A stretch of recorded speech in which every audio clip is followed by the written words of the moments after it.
Welcome to Wife Cheating Story. I hope you have an enjoyable and relaxing time listening. Let's get started.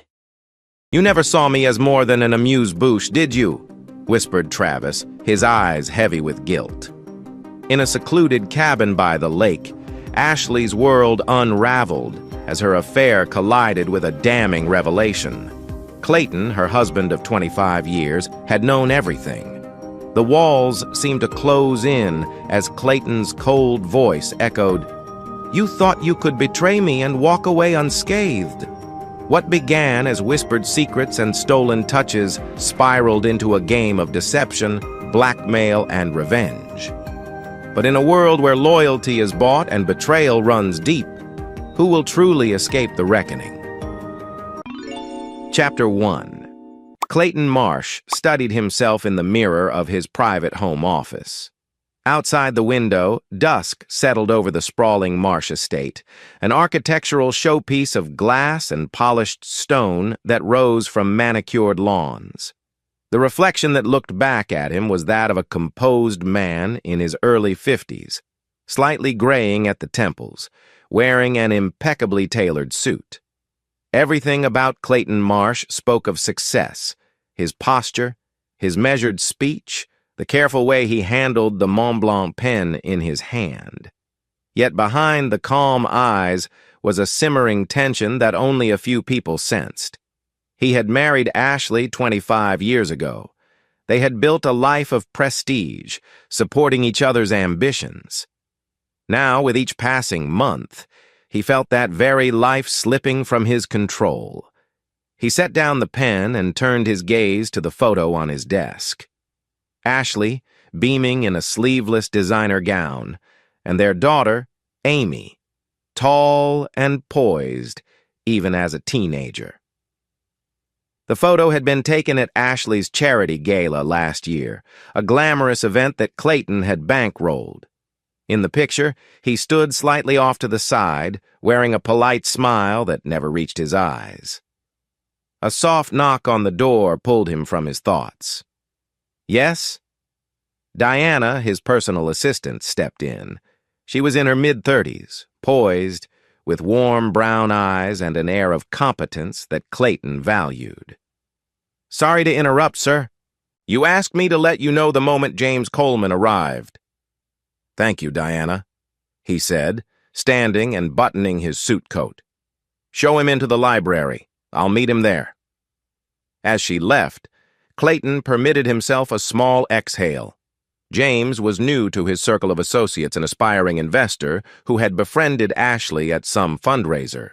Ashley had introduced him to Clayton, suggesting that James might be useful in certain property deals.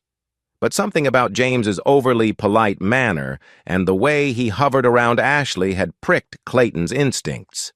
He had begun quietly verifying the man's background weeks ago. On the other side of the house, Ashley Marsh stood before her vanity in the master bedroom. If anyone saw her from the hallway, they would see the perfect society wife brushing her honey blonde hair. She was 47 but passed for early 40s, thanks to personal trainers, lavish spa treatments, and meticulous grooming. Her reflection still bore the confident smile that had snagged Clayton back in college, but behind her eyes was an undercurrent of restlessness.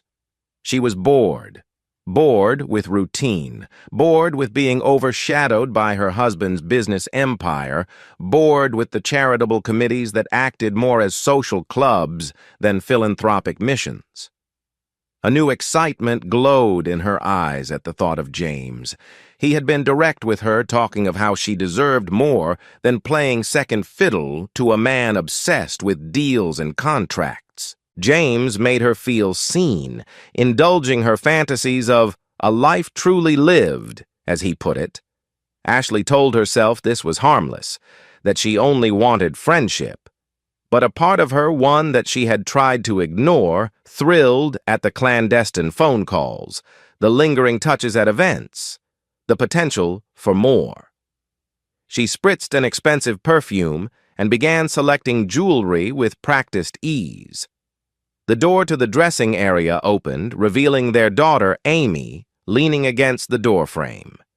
18 years old, tall, with Ashley's refined features, but a sharper glint in her dark eyes. "You're dressed up," Amy noted. "Big meeting, or—" Ashley smiled, adjusting a diamond earring. "Just dinner with some friends, sweetie. You know how it is." "Friends like James," Amy teased, arching an eyebrow. She was privy to more than Ashley realized, gleaning details from whispered phone calls and stray messages. "Are you sure Dad is okay with that?" Ashley turned, feigning casualness. "Your father's busy with his own affairs, dear. He trusts me to handle my charitable endeavors as I see fit."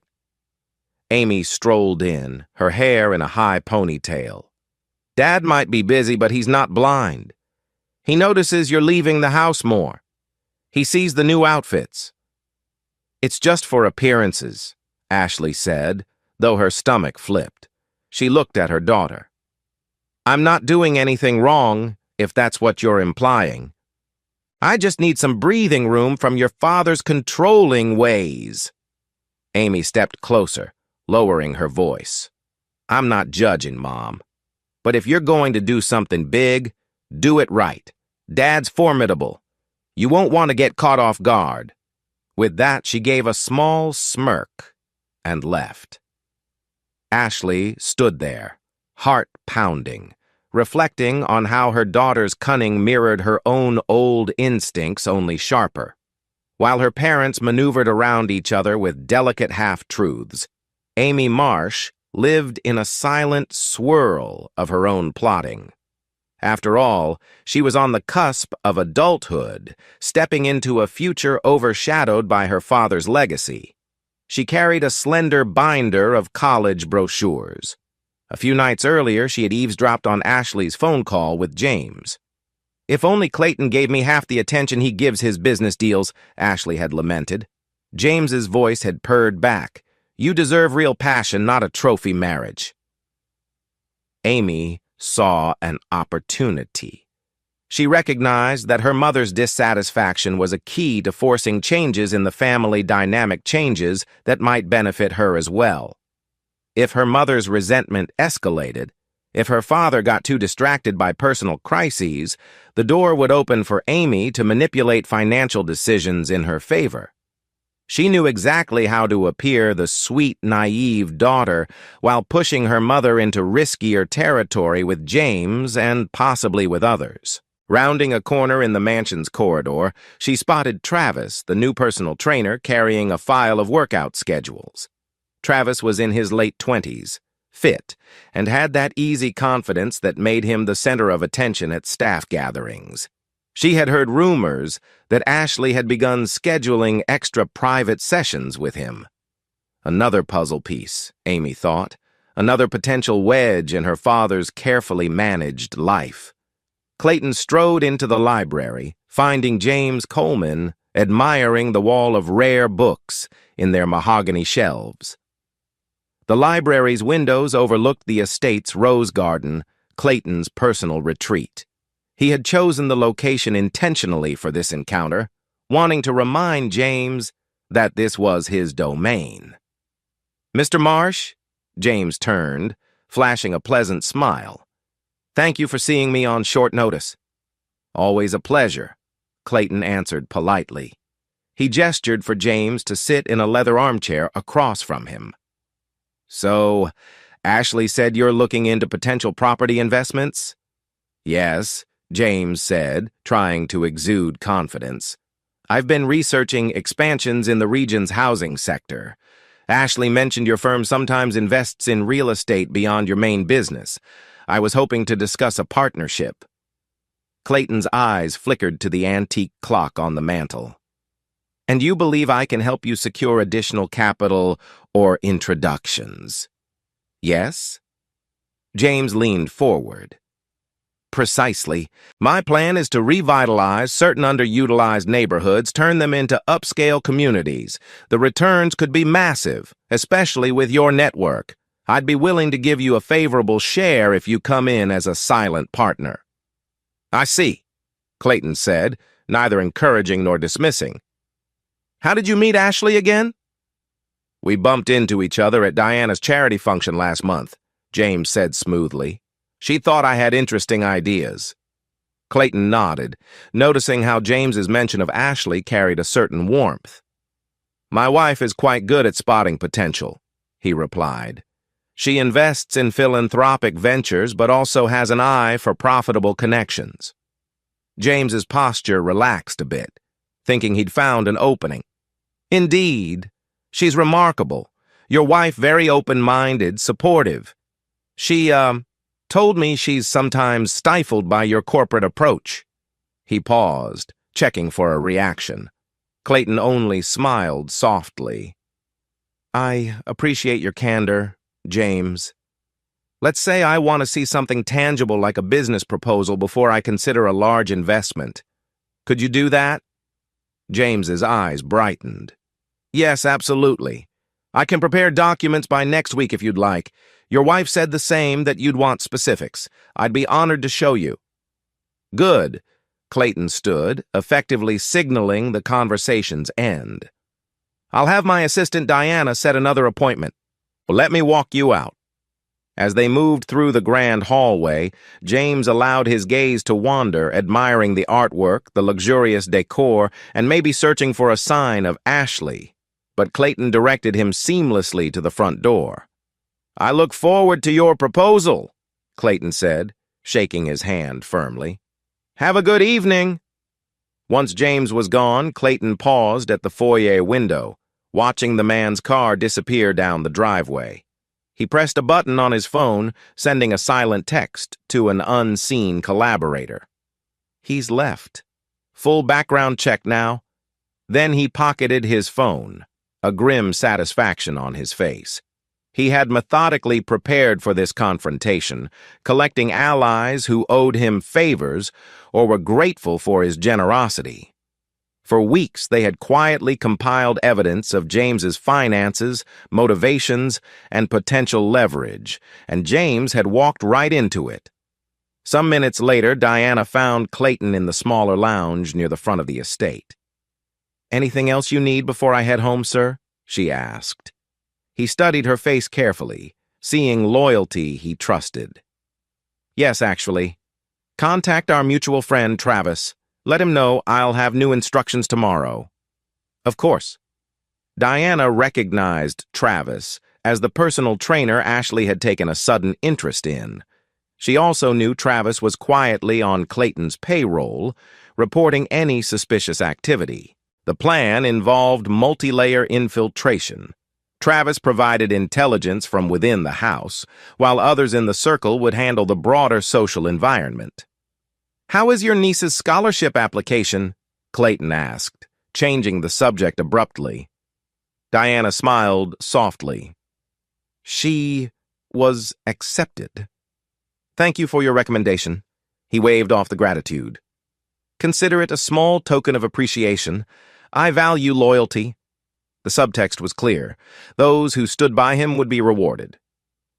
"Good night, sir," Diana said.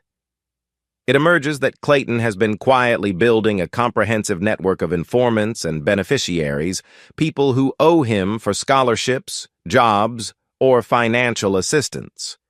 He manipulates them with both fear and gratitude to secure unwavering loyalty. Chapter 2. The following day, Ashley found herself lingering too long at the gym, watching Travis demonstrate workout techniques. The area was private enough Clayton had built a personal fitness wing in the estate to avoid paparazzi glimpses. Travis, lean and confident, offered her a towel and a subtle wink. "You're making progress, Mrs. Marsh," he said, running a hand through his short brown hair. "Thank you," she breathed, trying to keep her focus. The faint electricity of closeness to this younger man gave her that same thrilling tingle she'd felt with James. She recognized how shallow it was to crave attention from multiple men, but the void left by Clayton's emotional distance weighed on her. Her marriage had become a series of polite events, more corporate synergy than romantic union.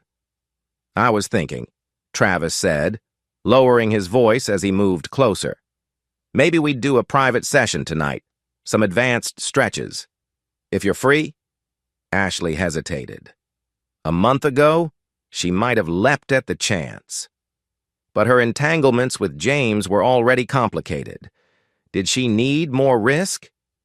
Then she remembered the emptiness of her nights. Clayton either locked in his home office or traveling for business, leaving her alone to watch shadows on the ceiling. Sure, she said, forcing a smile that was half genuine, half anxious. Text me the details. Travis gave a small nod, his grin returning. Ashley felt a swirl of conflicting emotions: excitement, guilt, defiance. She had no idea that Travis's phone contained a hidden app that would log every message, courtesy of Clayton's arrangement. Meanwhile, Amy strolled the estate's back gardens, a place where the staff rarely ventured. She needed solitude to plan. Her phone contained a trove of messages between her mother and James, and now there might be new developments with Travis. A web of potential leverage was forming. She replayed her father's last conversation with her. He had seemed distant yet watchful, making her wonder if he suspected how deeply she meddled. She kicked a pebble, frustration building inside her. In the main house, she lacked the autonomy to do as she pleased, so she had begun sneaking out, forging new alliances with the social circle's black sheep. Pausing at a marble bench overlooking a koi pond, she scrolled through her phone. One new text from James. Need your help. Meeting me at the grotto tonight. J. She typed a quick reply. Okay, 8 p.m. Bring details.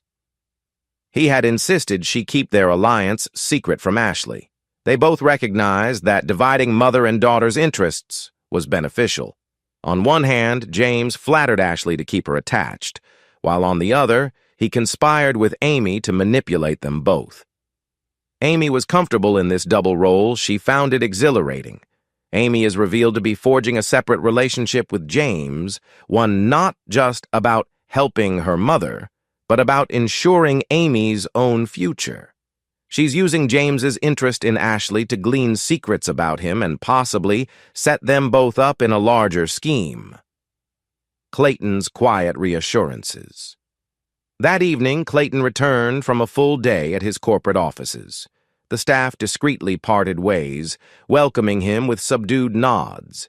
He climbed the sweeping staircase and found Ashley in the reading lounge. She wore a casual yet elegant dress, flipping through a magazine. Clayton, she greeted, her tone neutral. Back from another day of empire building? He set his briefcase down. Yes. You have dinner plans? She closed the magazine. I was thinking of skipping dinner or just having something light. I'm not particularly hungry. He studied her face, noting the slight tension in her jaw. Is something bothering you? She gave a dismissive laugh. Nothing you'd care about. He suppressed a sigh. We used to talk about everything, Ashley. Remember that? The early years. We had so many dreams. That was a lifetime ago, she replied. Clayton nodded, stepping closer. We can still talk. If something's on your mind, someone you met at the gym or a property investor you introduced me to, I'd like to hear your perspective. For a split second, Ashley's eyes flashed with alarm. Don't we have attorneys for that? Consultants? I'm not sure I'm the best resource. You are, he insisted gently. You have intuition about people. He wanted to see if she would reveal something about James or Travis, but she merely shrugged. I'll keep my ears open. He pressed further. And about us? Anything we need to address? She froze, scanning his face for hints of accusation. After a heartbeat, she brushed invisible lint off her dress. We can talk about it some other time, she said softly, ending the conversation. Clayton nodded. All right. I'll be in my office if you need me. He turned to go, satisfied. For now that she was still too cautious to confess. But as he walked away, he tapped a subtle button on his watch, a custom device that signaled another piece of the puzzle was falling into place.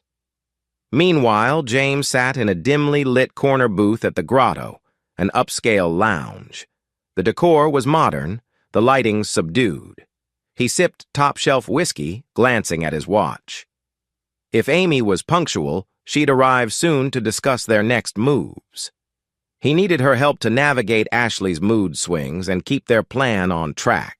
Amy slipped into the booth, wearing a hoodie that concealed her well-known features from any casual observer. "Hello, James," she said, settling in. He smiled, offering a greeting that was half charm, half business. "Glad you could make it. I trust you weren't followed?" She rolled her eyes. "This place is discreet enough." "So what's so urgent?" James leaned forward, lowering his voice. "Your mother's been more distant with me this week. She's playing coy. I suspect she's also flirting with the personal trainer, Travis. I need your intel to see if that's a real threat to my plans." Amy sipped from the glass of water he'd poured. "Travis is a minor fling, maybe. Mom does that sometimes, but she rarely invests real emotions. You're the more serious side piece. But she's restless. She wants excitement, and you're not providing enough. That's her perspective."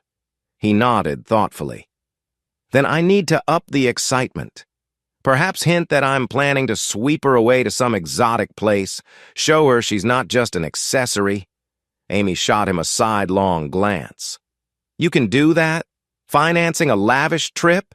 He smirked. "I have resources, and if Clayton invests in my project, I'll have more. But that's not the main reason I want your help." She folded her arms. "Which is, I want to ensure that when I propose the deal to your father, it looks legitimate, like I truly mean business, not just seducing his wife. If you can feed me the right data about his upcoming expansions or show me certain documents, I can tailor my pitch. That way, he invests and I become indispensable." Amy considered him carefully. "And what do I get in return? Once Clayton invests, and I gain a foothold in his business world, I can protect your future. If he tries to cut you off, I'll see to it you're provided for scholarship to a top-tier university, access to circles that matter." She paused, the promise aligning with her desire for independence from her father's control. "We have a deal," she said, but her eyes remained guarded. They clinked glasses in a silent toast. James persuades Amy to betray not only her father, but potentially her mother as well, in exchange for guaranteed access to power and resources. Meanwhile, Amy sees a chance to use James to outmaneuver everyone, including her mother. Chapter 3. A warm Sunday morning found Travis waiting in a quiet cafe in the city, nervously drumming his fingers on the tabletop. He had told Ashley he was attending a trainer workshop. In truth, he was here to meet someone else, Diana. She arrived promptly, wearing a neat blazer that contrasted with his casual athletic wear. "Thanks for coming," Travis said. He had an aura of tension, as if balancing on a tightrope. Diana offered a polite smile. "Clayton asked me to check in, see if you have anything new to report." Travis exhaled, leaning closer. "Ashley's flirting is escalating. She suggested a private dinner at her friend's condo next week. She thinks it's safer than the estate. She's definitely bored, always looking for new ways to defy her husband. She suspects nothing about my real loyalty." Diana nodded, making mental notes. "And what about James? Have you seen him around the house?" "Once. He came by last night, presumably to talk business with her, but they ended up in a heated conversation near the pool. I didn't catch everything, but something about property investments and forging Clayton's signature on some preliminary documents. It's revealed that James and Ashley are considering forging or tampering with important legal documents if they can't get Clayton to invest. This escalates from mere emotional betrayal to potential criminal fraud. That's serious, Diana said quietly. Clayton suspected they might stoop to forgery, but it's good to have confirmation. Keep gathering details. But be cautious, Ashley might be cunning if she senses betrayal. Travis ran a hand through his hair. To be honest, I'm not sure how much longer I can keep this up. Ashley's intense, and if she demands proof of loyalty, I might have to go further than I want. Diana's voice held sympathy, but also firmness. You volunteered for this. Clayton saved your sister's life after that accident, paid her medical bills. You said you owed him. A flash of guilt crossed Travis's face. I do. That's why I'll keep going. But it's getting complicated, especially with the daughter, Amy. She's suspicious sometimes. Or maybe she's toying with me. She's a wild card.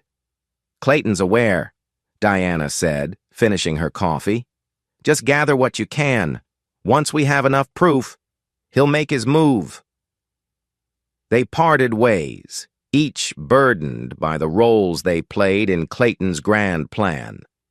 Back at the estate, Ashley was in the master bedroom throwing clothes into an overnight bag. She had told Clayton she needed a spa weekend with friends. But in reality, she planned a short trip out of town with James. The door opened behind her, and Amy entered, arms folded. So you're actually going with James? The girl asked, voice unimpressed. What about Travis? I saw him leaving your gym area looking pretty pleased last night. Ashley bristled. I'm an adult and you're my daughter. This is none of your business. Dad might disagree, Amy shot back, and so might James if he finds out you're juggling multiple men. Ashley forced a laugh. Oh, sweetie, I know how to manage these things. James is for the bigger picture. Travis is more recreational. Don't pretend you're shocked. Amy shrugged, adopting a blasé tone. Just don't slip up. Dad's not a fool. He might have eyes on you. She softened slightly, deciding to plant seeds of doubt. James keeps texting me, you know, asking about your state of mind. I sense he's not entirely stable in his loyalty to you if things don't go as planned. Ashley stiffened, worry momentarily flitting across her features. What do you mean? Nothing.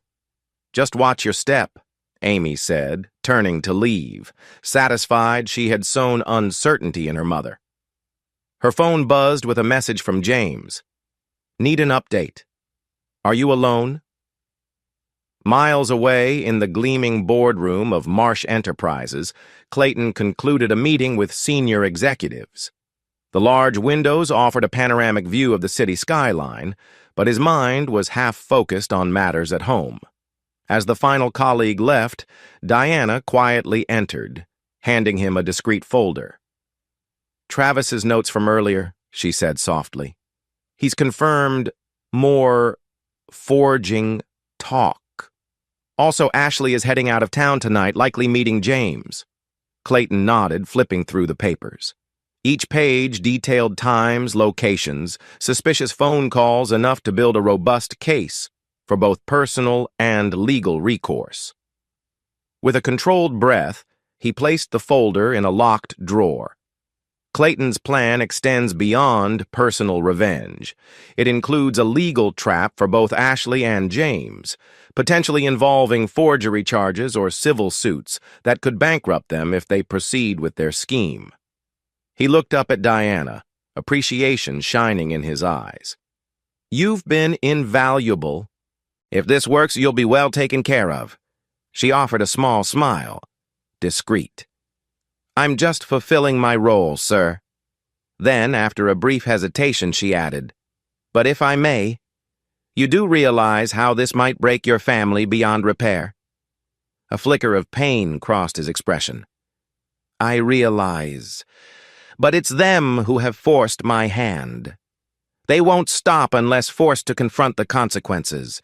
If I let them continue, they'll devour everything I've built. Diana nodded, withdrawing quietly. Left alone, Clayton pressed a hidden button beneath the desk, revealing a special compartment. Inside lay multiple legal packets labeled with different outcomes. If Ashley confesses, if James forges, if Travis is discovered, or if Amy betrays me. It was a testament to how meticulously he had accounted for every possibility. Leaving the boardroom, Diana found herself strangely uneasy. She was loyal to Clayton out of gratitude for everything he'd done, covering her niece's hospital bills and employing her family members. Yet the scope of his plan, the potential ruin for his own wife and daughter, weighed on her conscience. She stepped into an empty corridor, pulling out her phone to text a cousin. "I can't talk details, but I'm worried my boss's plan might be going too far. She's his wife, after all." No immediate reply came, but the act of typing it out offered a small release. Chapter 4. That evening, Ashley slipped away from the estate, driving her luxury SUV to a secluded cabin near Lake Eldridge, one that James had rented for their business discussion. She felt the familiar rush of adrenaline as she parked. The cabin lights glowed warmly in the distance. Inside, James greeted her with a glass of wine. The ambiance was set, soft music, a crackling fireplace, the promise of privacy. Ashley parted her coat, revealing a slim-fitting dress that left little to the imagination. He whistled low. "You always impress, Ashley." She accepted the wine, leaning against the mantel. "So, is this strictly business, or—" He approached with a predatory smile. "A bit of both. I brought the documents for forging Clayton's signature on preliminary invests. I want to show you how we do it if we can't secure his cooperation. But let's not rush. We have the night." They settled onto a plush sofa, discussing what a brighter future might look like once they had Clayton's money, or overcame his interference. Ashley's eyes glowed with the thrill of subversion. Over the next hour, their conversation drifted from property expansions to personal secrets, culminating in an embrace that blurred lines between scheme and desire. Unbeknownst to them, the cabin itself is under subtle surveillance. Clayton, via an ally, arranged for hidden cameras on the premises if Ashley used this location, another sign of how meticulously he'd prepared. Back at the estate, Amy found herself restless. She had planned to slip out and meet James, but discovered her mother was already gone. That meant James likely had changed his story to keep her out of the loop, or he was double-booking them. Angry at the betrayal, she paced her mother's dressing room, rummaging through drawers in search of anything that might confirm her suspicions.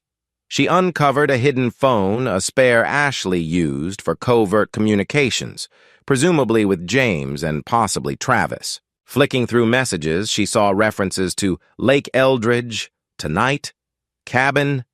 Her mother's duplicity stung, even though Amy was hardly one to judge. Impulsively, Amy decided to drive to Lake Eldridge herself. She sensed an opportunity to catch them in the act, or glean more leverage for her own aims. She typed a hasty note to the estate staff about a study group, then headed out. At the same time, Travis sat in a corner of the estate's private staff lounge, phone in hand, reading Clayton's newest instructions. He was to continue fostering Ashley's illusions, but also watch for any interactions between her and James. The text read, "Be prepared to record final evidence if they do something illegal. Then stand down." The prospect of collecting final evidence made Travis's stomach churn. He recalled the night Ashley had teased him about a private dinner. He dreaded what it might entail if he followed through. Torn between loyalty to Clayton and guilt about how manipulative Ashley had become, Travis typed a response. Understood. Will comply. Travis receives a private phone call from someone in his family who suggests maybe he's going too far.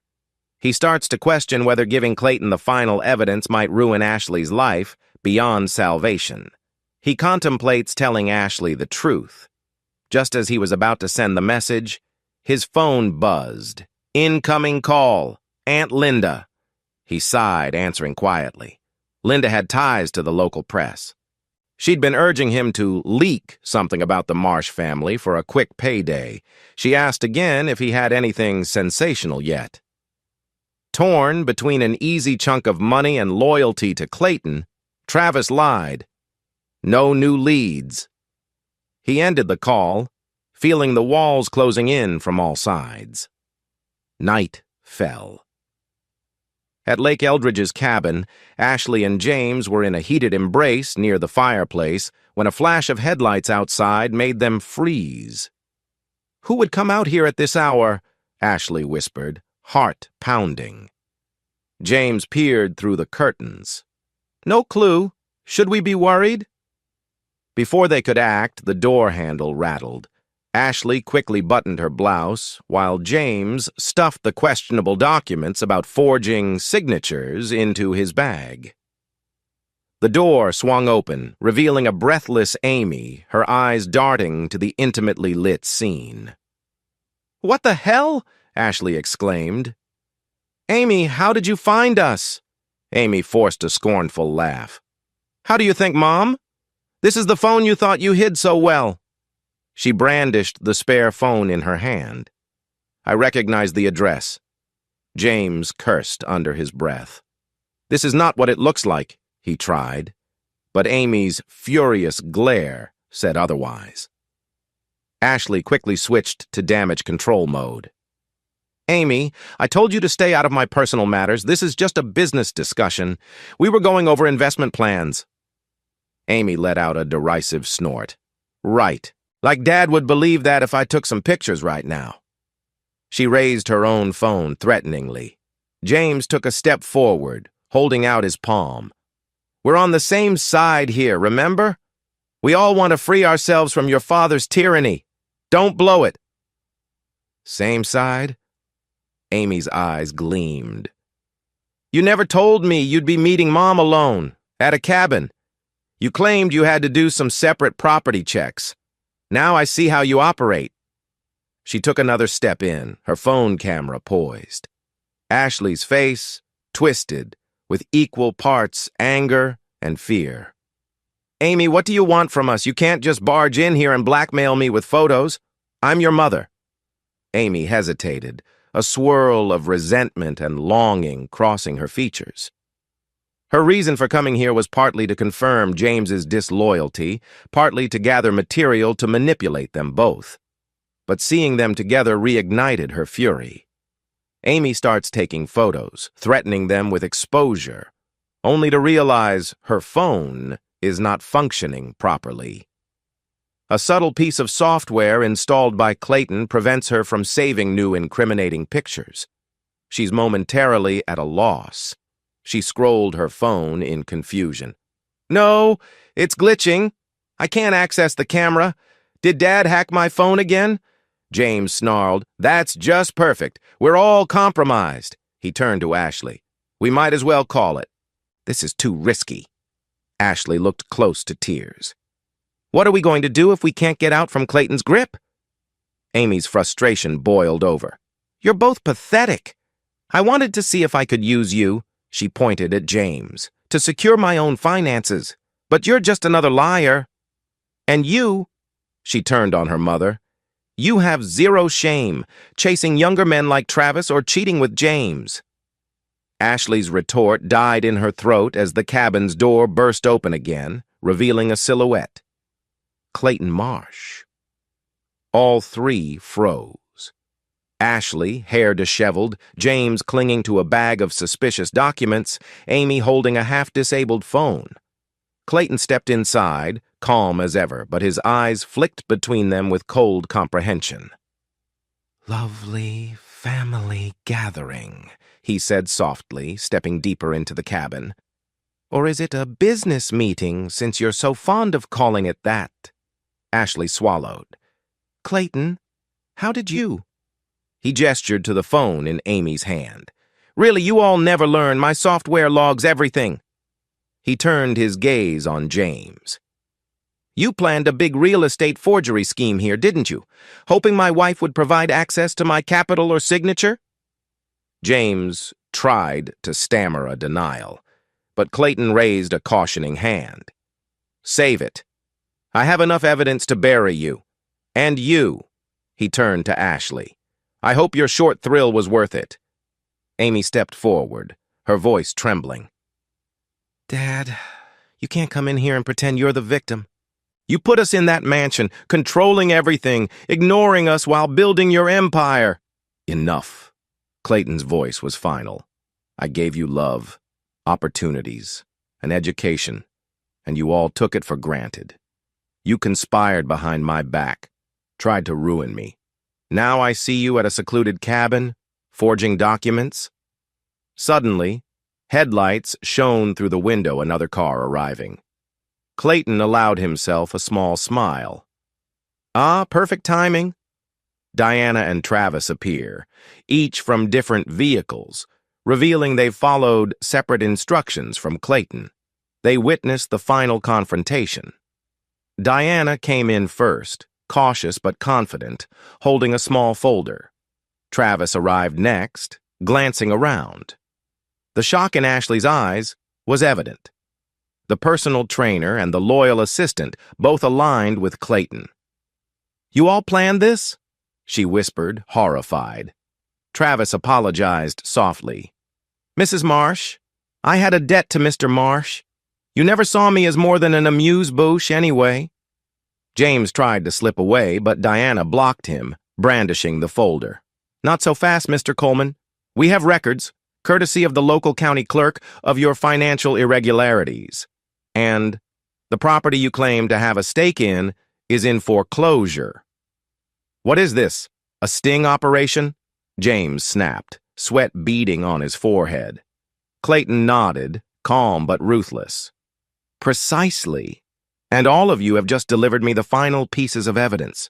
My wife's affairs, her collusion with you to forge my signature, my daughter's attempted blackmail, it's all here." Ashley broke down, tears streaming as she realized the depth of his betrayal. "Why do all this, Clayton? Couldn't you have just divorced me quietly if you hated me so much?" He stepped toward her, face void of sympathy. "I did it to show you that betrayal has consequences, that your games had a cost. If you'd simply asked for separation, or tried to save our marriage, I might have been merciful. But conspiring with James, involving our daughter in blackmail, you forced my hand."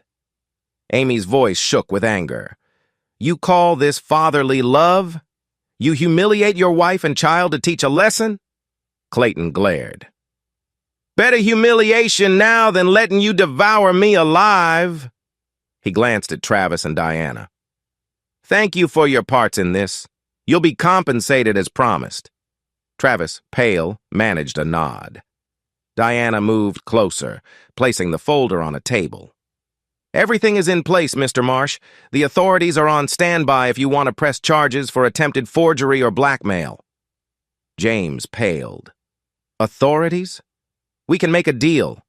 I can vanish, never appear again, if you let me off the hook." Clayton's voice was cold steel. "We'll see how you behave, but rest assured, you have no future in this region if you cross me again. Same for you, Ashley." He hesitated, adding, "And for you, Amy." Tears streaked Amy's cheeks. "What are you going to do with us?" Clayton declares that he's prepared an ultimatum. Sign ironclad legal papers relinquishing claims to his estate, accept minimal stipends for survival, or face immediate public scandal, plus potential jail time for forging attempts. He dropped the final bombshell. "I have the divorce papers ready, plus a separate affidavit for you, Amy, disclaiming any inheritance unless you meet strict moral conditions. Sign them quietly, move out of my estate tomorrow, and no criminal charges will be filed. Resist, and I release everything." Ashley collapsed onto the sofa, sobbing, the gravity of total defeat crushing her. Amy turned away, cheeks burning with rage and despair. James, seeing no escape, set his jaw, balancing at the edge of flight. Travis and Diana stood guard by the door, ensuring no one fled. Outside, the cabin's serene surroundings contrasted violently with the emotional storm inside. Chapter 5. The night air was cool against Ashley's tear-streaked face as she stood outside the cabin, James at her side, both of them still reeling from the confrontation that had just ended. Behind them, the cabin lights flickered over the wreckage of their schemes. Amy had left moments ago, silent and furious, while Travis and Diana followed Clayton like loyal sentinels. Now, only the raw echoes of failure lingered in the quiet. Ashley's mind buzzed with questions. What just happened? Clayton's calm ultimatum sign, the documents, or face scandal and possible jail time left her numb. In some horrifying corner of her thoughts, she realized they had no real defense. They had tried forging plans, blackmail, and seduction, never imagining that Clayton's network of informants and technology would corner them so thoroughly. James ran a hand through his disheveled hair. "This is bad, Ashley. Really bad. If he actually sends that evidence to the authorities—" "Stop!" she hissed, eyes scanning the dark woods as though expecting more watchers. "We can't talk about it here. Let's just get in my car." She motioned to the sleek SUV parked under the trees, engine still warm from her rushed arrival. Once they were inside with the doors closed, Ashley leaned her head on the steering wheel, trying to steady her breathing. The rush of tears was threatening to overflow again, but she swallowed them down. "Damn it," she whispered. "I never wanted all this. I just wanted an escape from Clayton's suffocating hold." James stared at her in the faint overhead light. "Well, you sure got an escape all right straight into ruin. We're facing ruin." He took a shaky breath. "If your daughter is even half as angry as she looked, she'll sign those papers to protect herself. She's always played every angle. Once she's out for blood, we're all doomed." Ashley shot him an incredulous look. "You think Amy's the main problem? If you hadn't been so greedy?" He cut her off. "Greedy? You invited me into this life of yours, telling me how easy it would be to trick your husband. You lied about half the details, and forging documents? That was your suggestion too, not just mine." Her lips compressed into a tight line. "So we're blaming each other now?" Real classy. She closed her eyes, hating how their partnership devolved into bickering. "We need a plan, James. Clayton won't just let us walk away." He sighed, checking his phone for any signal or messages. "The plan is, we do what he says, sign whatever humiliating settlement he demands, and vanish from his orbit. Unless you have a better idea?" Ashley's heart clenched, recalling the document's terms. She'd lose everything: the estate, bank accounts, stock shares, social standing. She'd be left with a pittance. Clayton always wins, she thought bitterly, tears slipping free now. "I can't just be banished to oblivion with no money," she murmured. "It's too humiliating." "Then you'd prefer jail time?" James pressed. "He clearly said he's got enough to nail us for attempted fraud and blackmail. Maybe you'd like a scandal, paparazzi thrashing your name. Your face on every local headline?"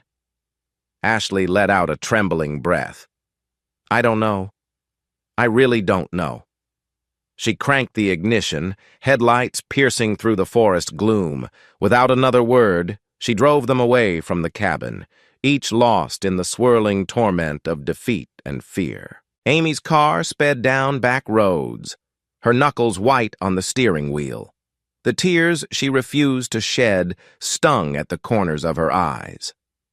"Dad set us all up," she thought. "He's known everything. He made me a fool." She replayed every moment of the cabin scene. Travis's betrayal, Diana's calm presence, her mother's sobbing figure, James's panic. Were they all complicit? Or am I the only real loser here? Gripping the wheel tighter, she hissed into the empty car. "I won't let him do this. I won't sign away my future." The phone on the passenger seat remained silent, half lobotomized by Clayton's spyware. She had tried factory resets to no avail. Even if she bought a new phone, it'd be an uphill battle to keep it free from her father's infiltration. "He's unstoppable," a small voice inside her whispered, but she shoved it down. No, there must be a way to fight back or a compromise. As she crested a hill, the estate's lights shimmered in the distance. She slowed, thinking about her mother. Mom's going to be worthless now, consumed by grief or self-pity. James is just an opportunist. Travis was a double agent from the start. That left only one conclusion. She had to face Clayton alone. If anyone could talk him out of total annihilation, it might be his only daughter, assuming she found the right angle.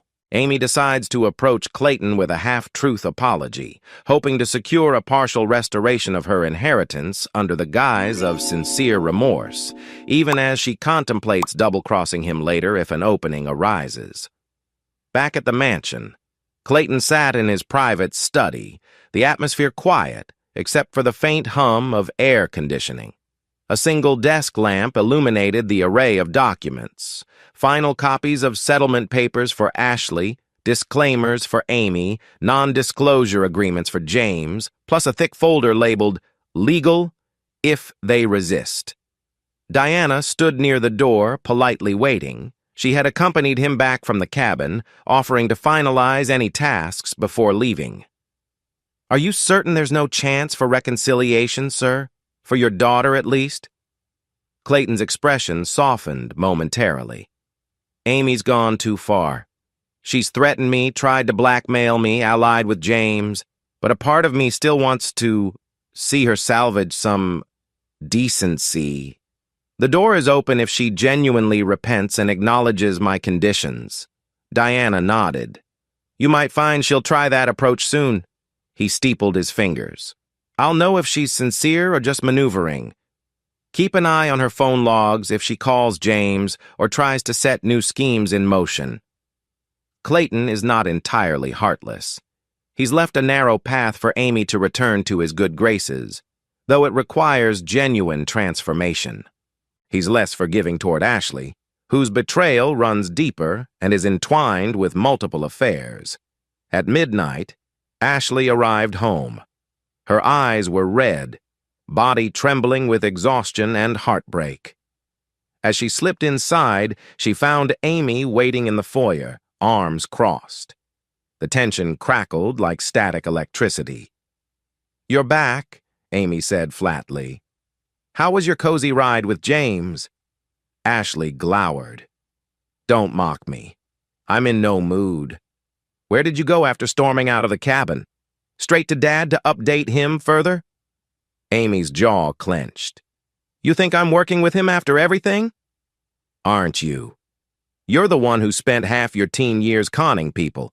Now Dad's manipulated you into who knows what." An ugly laugh escaped Amy. "That's rich, coming from you cheating with every man who gave you attention. Let's not forget I learned from the best." Ashley felt tears threaten again, but forced composure.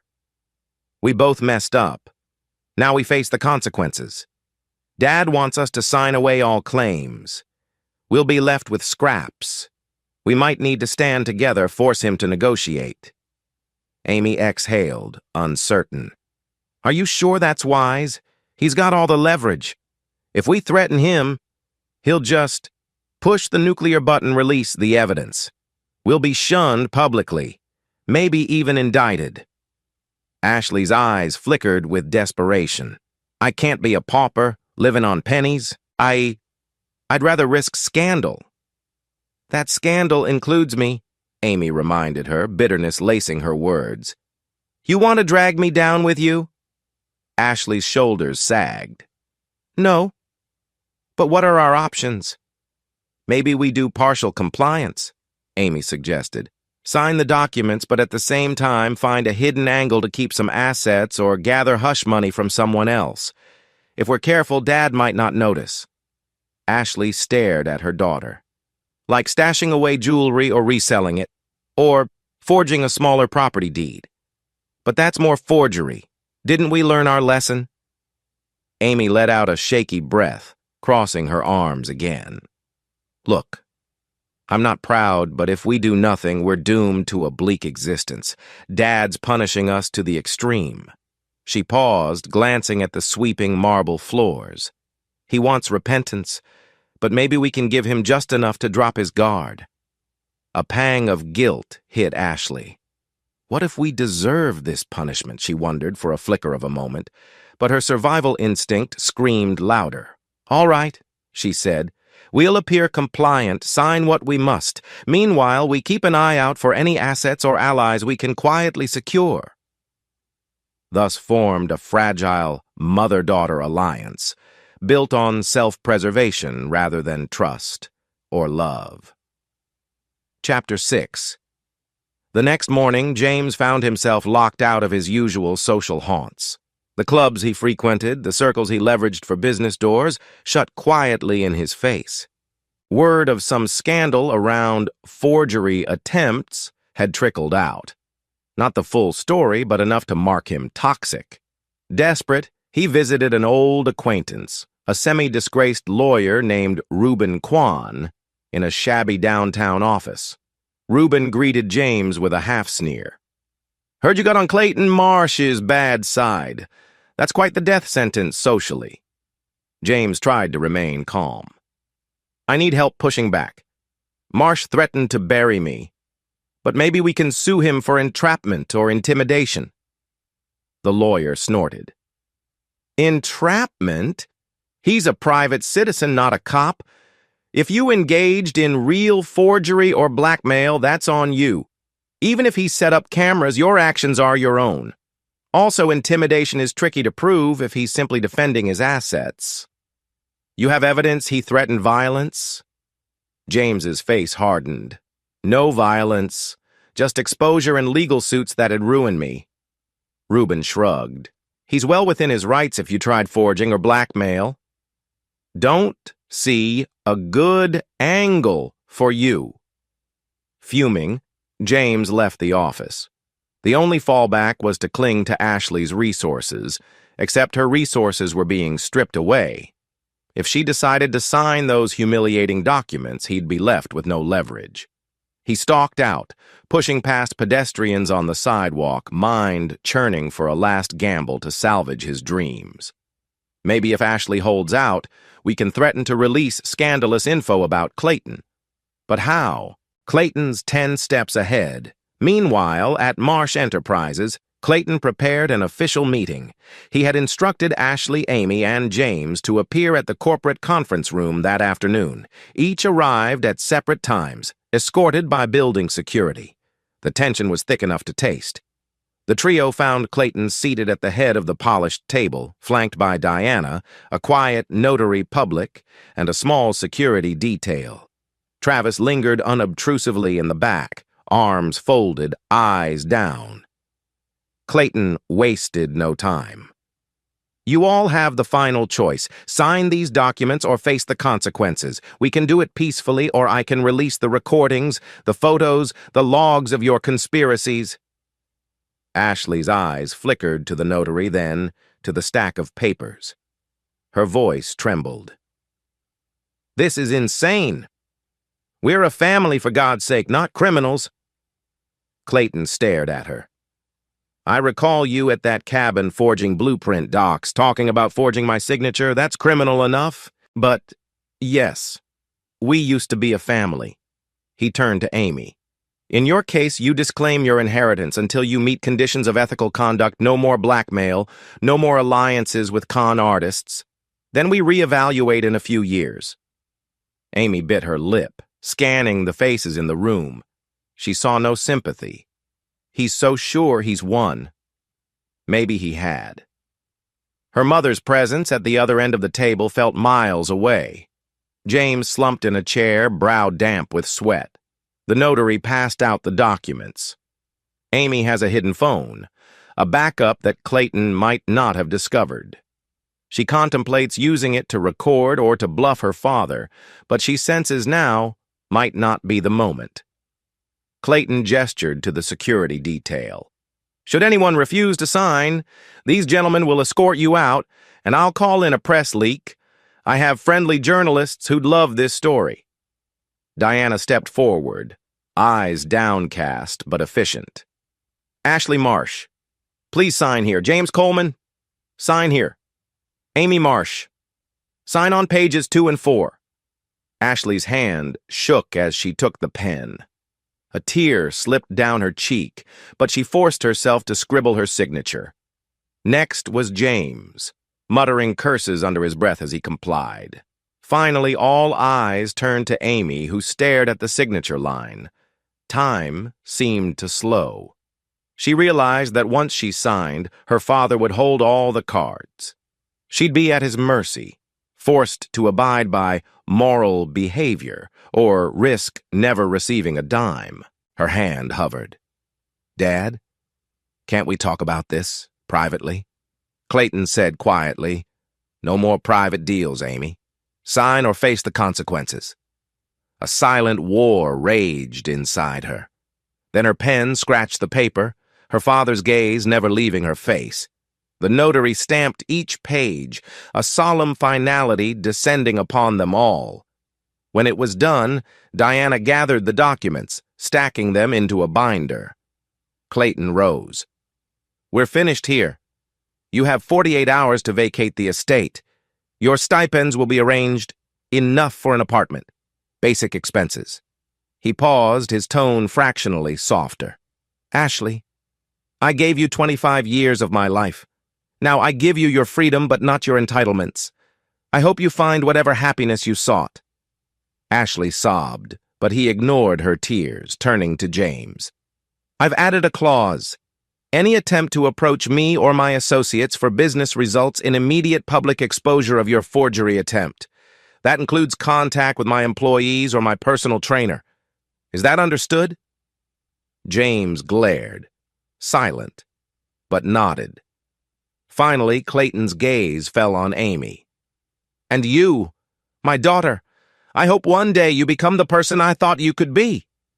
Until then, you live under your mother's roof, or on your own, if you prefer. Prove yourself worthy, and we might revisit our relationship." His voice caught only slightly. "But not now." A swirl of emotions coursed through Amy: defiance, guilt, longing. She wanted to lash out, to call him a heartless bastard, but seeing the finality in his eyes, she found no words. He motioned for the security detail to open the doors. The meeting was over.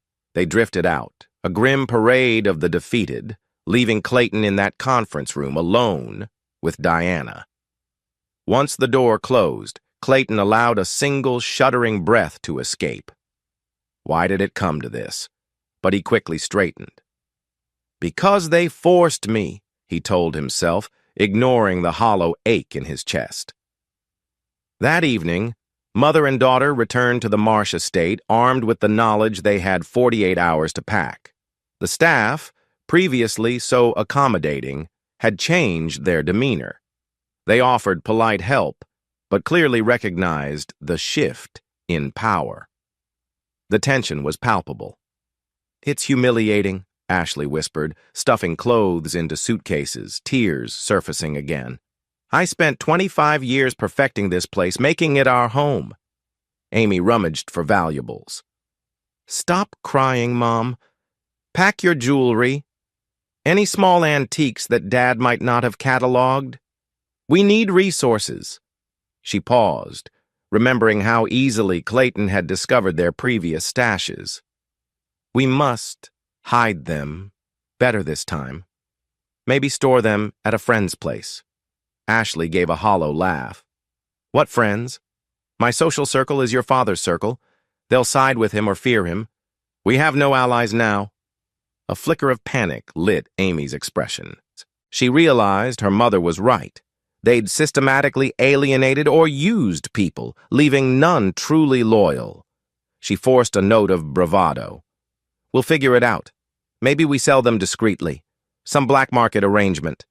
We can do it online or out of state." Ashley nodded wearily. Okay, we do that. Then we find a small apartment with the monthly stipend. I hate it, but it's better than jail. James is worthless now. We rely on ourselves. Amy's phone pings with a text from an unknown number offering to buy any stolen Marsh valuables for quick cash. She wonders if it's Travis or someone else. Danger grows as they consider increasingly desperate measures. They continued packing late into the night, overshadowed by the estate's silent walls that had once felt like their kingdom. Now it was a fortress that cast them out as exiles. Chapter 7. The next morning, Travis walked the estate's perimeter, alone with his thoughts. He was no longer required as Ashley's trainer, and his position was effectively terminated once the mother-daughter duo left. Clayton had promised him a generous severance plus a chance to move into a new city job. It was a reward for loyalty. Yet Travis felt hollow. He recalled Ashley's fleeting vulnerability, the nights she confided in him about feeling unloved. Even though it was just part of his covert mission, he had glimpsed her humanity. She's not purely evil. She's lost. But duty overshadowed empathy. He had done what he must to repay Clayton for saving his family. Approaching the main courtyard, he saw Ashley and Amy loading suitcases into a hired moving van. He paused, uncertain if he should offer help or vanish. Ashley noticed him, eyes flicking with a mixture of hurt and anger. He mustered a quiet nod. "I'm sorry," he said softly. "I didn't want it to end this way."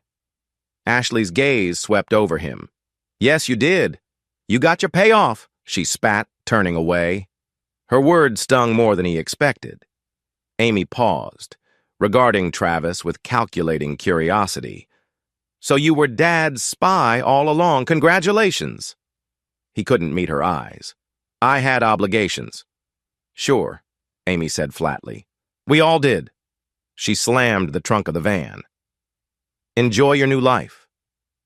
He watched them drive off with an odd heaviness. Maybe none of us truly wanted this. But it was done. He reached for his phone, sending a final text to Clayton. "They're leaving now. My role ends." Then he pocketed it, feeling a pang of guilt that might never fully go away. Meanwhile, Diana visited the modest condo downtown that Ashley had hastily rented, courtesy of a single phone call to an agency that didn't fear Clayton's blacklist. The condo was small, 2 bedrooms, outdated furnishings, a far cry from the mansion.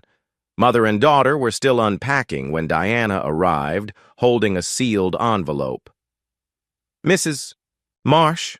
"Miss Marsh," Diana greeted, politely formal. "I'm delivering the final instructions and details of your monthly stipends. Also, Mr. Marsh requests your bank info for direct deposit." Ashley bit her lip to quell a biting remark.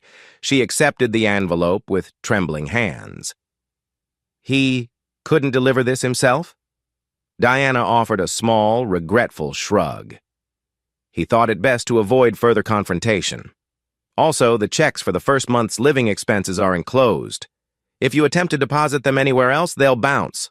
Only the specified account is recognized." Amy, cross-legged on the couch amid boxes, arched an eyebrow. "He's controlling even how we cash the checks?" Diana's face bore an apologetic expression. "He wants to ensure traceability, minimizing any possibility of forging or misappropriation. If you attempt to launder them or pass them to James, they won't clear." Ashley barked a humorless laugh. "He's left us no room to breathe." "And that's not all," Diana added, pulling out a typed statement. "He expects a monthly in-person check-in. If you fail to attend, he might reconsider the stipend. He calls it a condition of ethical oversight." Amy's eyes flashed.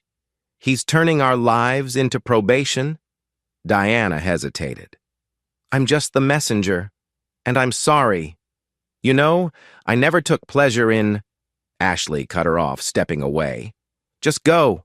If this is the world we have, we'll cope." She let out a shaky breath, tears threatening. At least we have a roof. Diana nodded, offering a faintly sympathetic glance before leaving them to the gloom of their new reality. Diana, despite her loyalty to Clayton, begins to quietly question whether these constraints are too severe.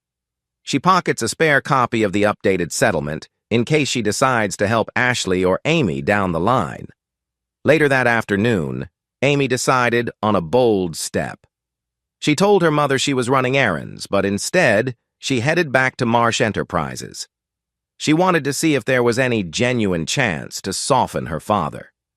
Slipping past the main reception, she used her old security pass still not deactivated, to her surprise, reaching the elevator. Upstairs, the glass-walled corridors bustled with staff. Many recognized her but offered only polite nods, no warmth. Dad probably told them to remain professional. She found his office door slightly ajar, hearing the low murmur of voices. She knocked softly. "Come in," came Clayton's voice. She stepped inside to see him in conversation with a well-dressed older man, presumably a client. Clayton's expression flickered with surprise at her appearance. "Amy," he turned to the man. "Let me finish with my daughter. Then I'll see you at the lounge, Harold." The man left politely, leaving father and daughter alone in the imposing office. Amy swallowed. "Dad, can we talk privately?" Clayton gestured to the seats before his imposing desk. She sat, feeling dwarfed by the space. "I won't take long," she began, forcing her voice to be calm. I want to apologize for my part in everything. I messed up. I was ambitious, greedy even, and He cut her off with a measured look. "Are you seeking forgiveness? Or a better stipend?" Her cheeks burned. "Both, maybe. But also a chance to show I can change. I'm 18, I did stupid stuff. I see that now. I can't speak for Mom, but I want to salvage at least a father-daughter relationship." Clayton folded his hands on the desk, studying her. "Why the change of heart now?" Amy inhaled shakily.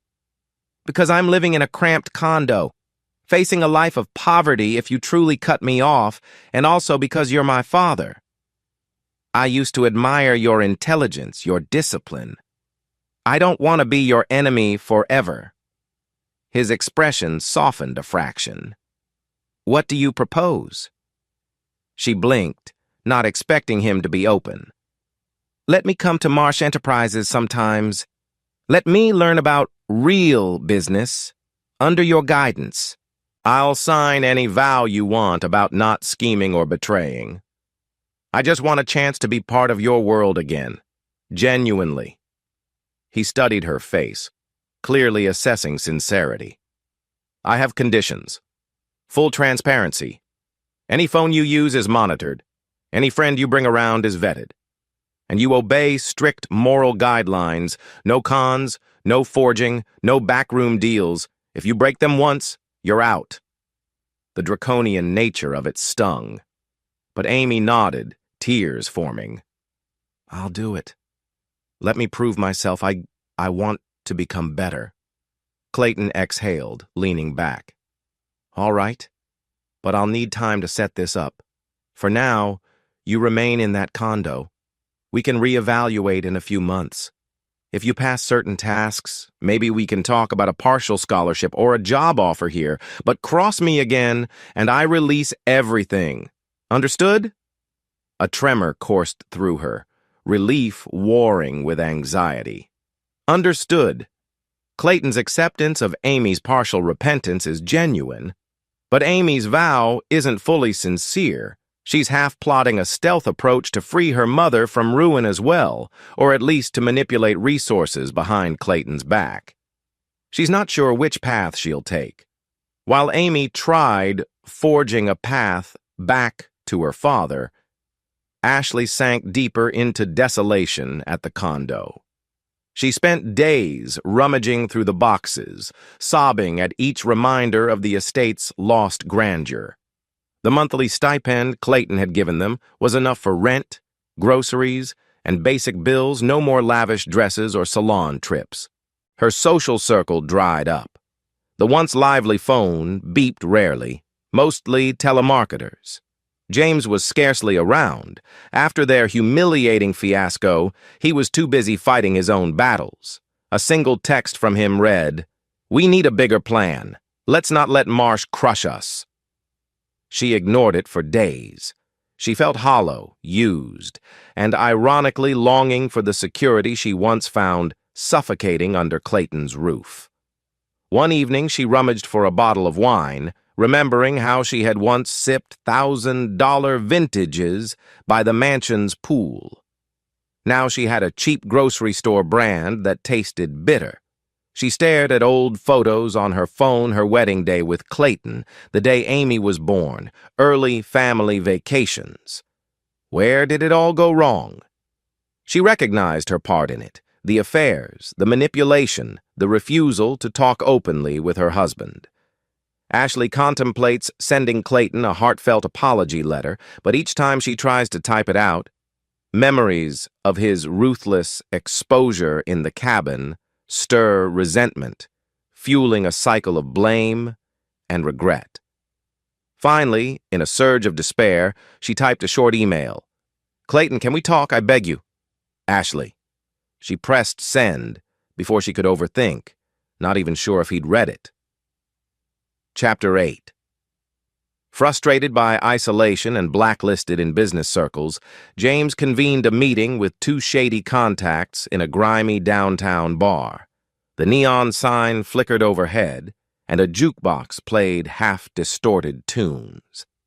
Seated at a small round table, he pitched them an idea, leaking partial documents that might cast Clayton in a suspicious light, maybe about bribes or off-the-record dealings. Real or fabricated, it might create enough noise to force Clayton to negotiate. One contact, a haggard reporter from a scandal-hungry blog, listened with interest. "If you can give me something that looks real, we can spin it. The question is, can you keep your own skeletons hidden?" James forced a grin. "I'm a ghost in this. You leak it under some anonymous tip. Then we watch Marsh scramble." The second contact, a forger who specialized in false documents, said, "I can produce a decent set of files implying Marsh's wrongdoing, but I'll want a fat fee." James hesitated, glancing at his nearly empty wallet. "If it works, I'll pay you triple from the hush money or settlement Marsh eventually coughs up." They swapped phone numbers. As James left, he felt a twisted excitement. Clayton might not be unstoppable after all, but a chill in his gut warned him this path was extremely dangerous. If it failed, he'd be the one destroyed. Back at Marsh Enterprises, Clayton read Ashley's short email with a mix of cynicism and lingering affection. He typed a single response. "I'll meet you at the estate's Rose Garden tomorrow, 4 p.m. No legal drama, just talk," he told Diana, who raised an eyebrow. "You're letting her return to the estate. Are you certain that's wise?" "She's requested a talk." "I want closure, or at least clarity," Clayton explained softly. "We'll keep it in the open garden. Security can watch from a distance. She can't do much harm there." Diana accepted that with a small nod. Clayton exhaled. Ashley's attempted forging and repeated affairs should have killed all sentiment, yet I still need answers. Why? How? Can anything be salvaged? The next day at precisely 4 p.m., Ashley arrived in an old sedan, stepping onto the manicured walkway with visible nerves. The rose garden smelled of blossoms, ironically contrasting the tension in the air. She spotted Clayton near a stone bench, wearing a crisp suit, posture straight. A few estate security members lingered discreetly among the hedges. Ashley's heart twisted. He trusts me so little he posted guards, but she reminded herself it was her own doing. She stopped a few feet away. "Hello, Clayton." He regarded her calmly. "Ashley." They stood in silence before she sank onto the bench. He stayed standing, arms crossed. "You wanted to talk?" She nodded, struggling to begin. I'm sorry. I know it sounds hollow now, but I am. For everything, the forging scheme, the affairs, the disrespect. She inhaled, shakily. It's not that I never loved you. I just felt overshadowed, unloved, left behind. He listened, expression pained but controlled. I worked to provide everything. I thought that was love. You never told me you wanted more. His voice caught. Instead, you replaced me with a parade of men. Tears welled in her eyes. I tried. Early on, we had arguments about how you never slowed down, how you made decisions unilaterally. Eventually, I gave up talking. Then, the years passed, and bitterness grew. The affairs started as a cry for attention, but became twisted. I can't undo that. He closed his eyes. You nearly destroyed me, Ashley. You taught Amy the same manipulative methods. And you took it to forging documents crimes that could ruin my entire career. A surge of anger lit his voice. It wasn't just a cry for help. It was sabotage. She broke into sobs. I know. I see that now. But I can't live with this outcome. Everything is gone, my life's work, my social standing, the home we built. I can't function under these humiliating constraints. She gazed at him pleadingly. Is there any mercy left in you? Clayton's jaw tightened. Mercy is what I offered by not pressing criminal charges, by letting you keep enough money to survive. Did you expect me to welcome you back with open arms after the stunts you pulled? Ashley wiped her tears, voice quivering. No, maybe not. But can we find a gentler arrangement? Maybe let me keep a small portion of the estate's returns or some stock so I can have a semblance of dignity. A flicker of conflict crossed his eyes. You ask for dignity after all that betrayal? He paced, glancing at the roses. I had planned to walk away from this conversation with a final goodbye. But a piece of me we had 25 years. She grasped that shred of hope. Exactly. A lifetime. We raised a daughter. Doesn't that count for something? He turned, meeting her gaze. It does. But your actions overshadow those memories. He paused, swallowing. I'll consider adjusting your monthly stipend slightly. But only if you abide by strict conditions. No contact with James, no more forging attempts, no public scandal, and you must see a counselor of my choosing to show you're working on yourself. She gasped with relief, nodding frantically. Yes, yes, anything, thank you. Another wave of tears.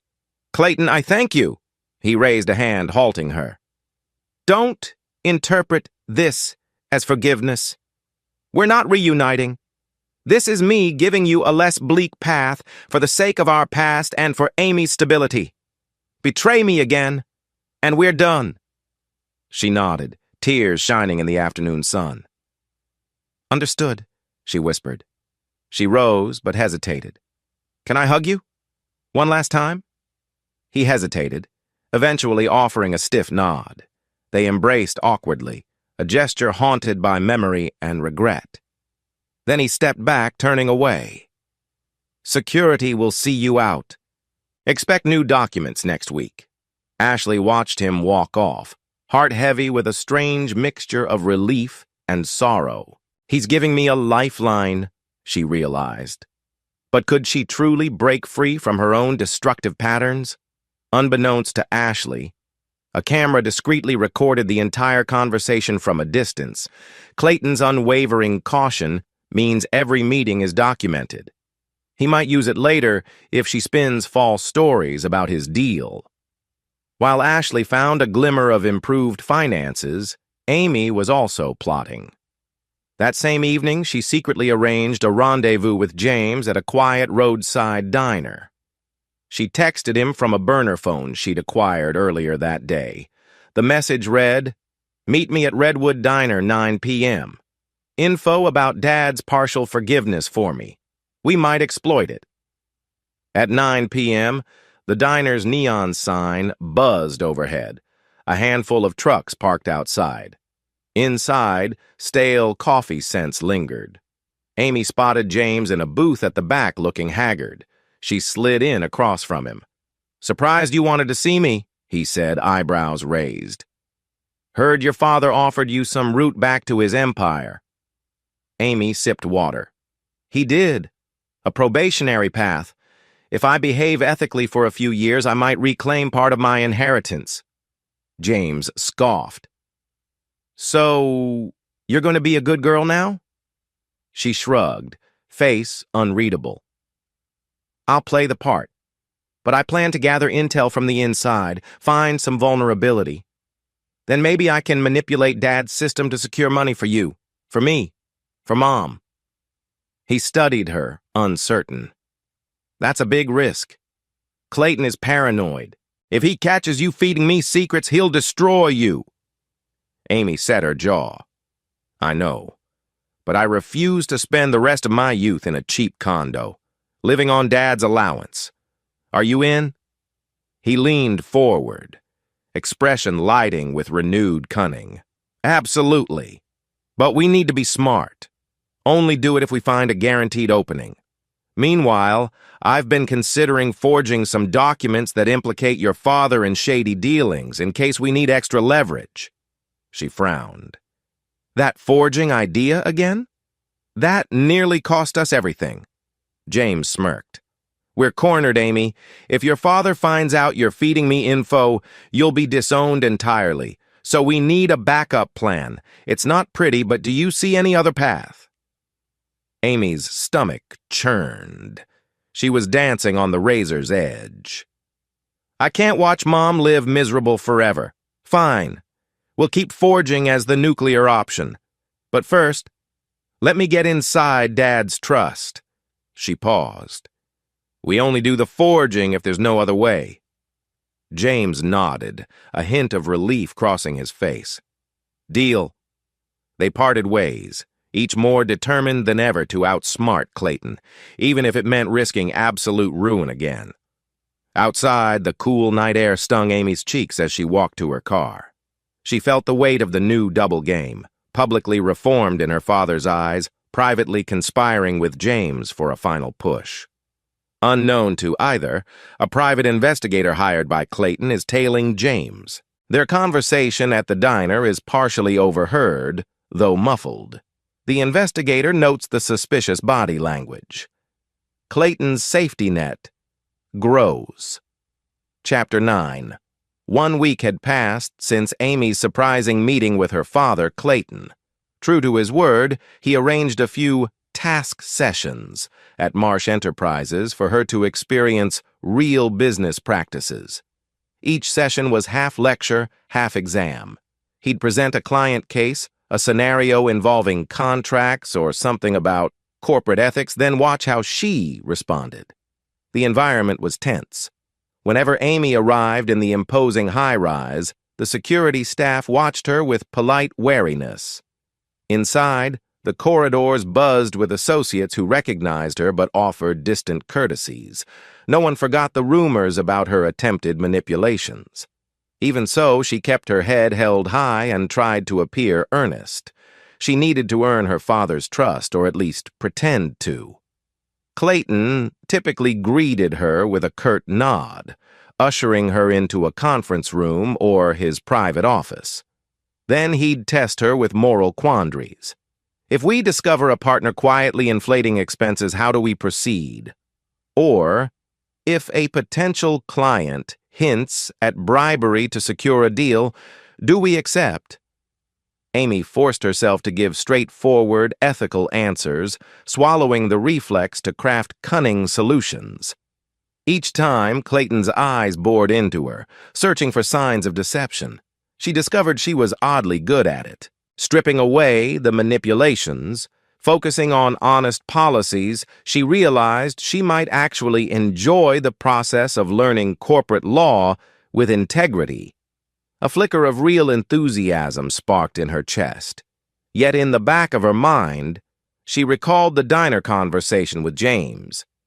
"You'll gather intel from the inside. Feed me what you can, we'll pounce." That vow lingered like a toxin, waiting to be unleashed.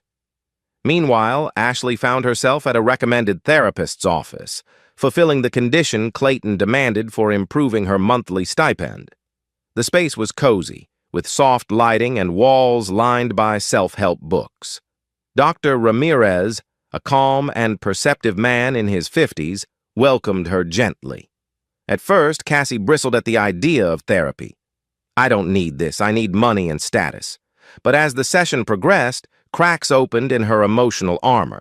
She spoke haltingly of her marriage's early years, of unmet emotional needs, of how she drifted into extramarital affairs. Dr. Ramirez listened without judgment, occasionally guiding her to examine her role in the meltdown of her family life. It was never about the men.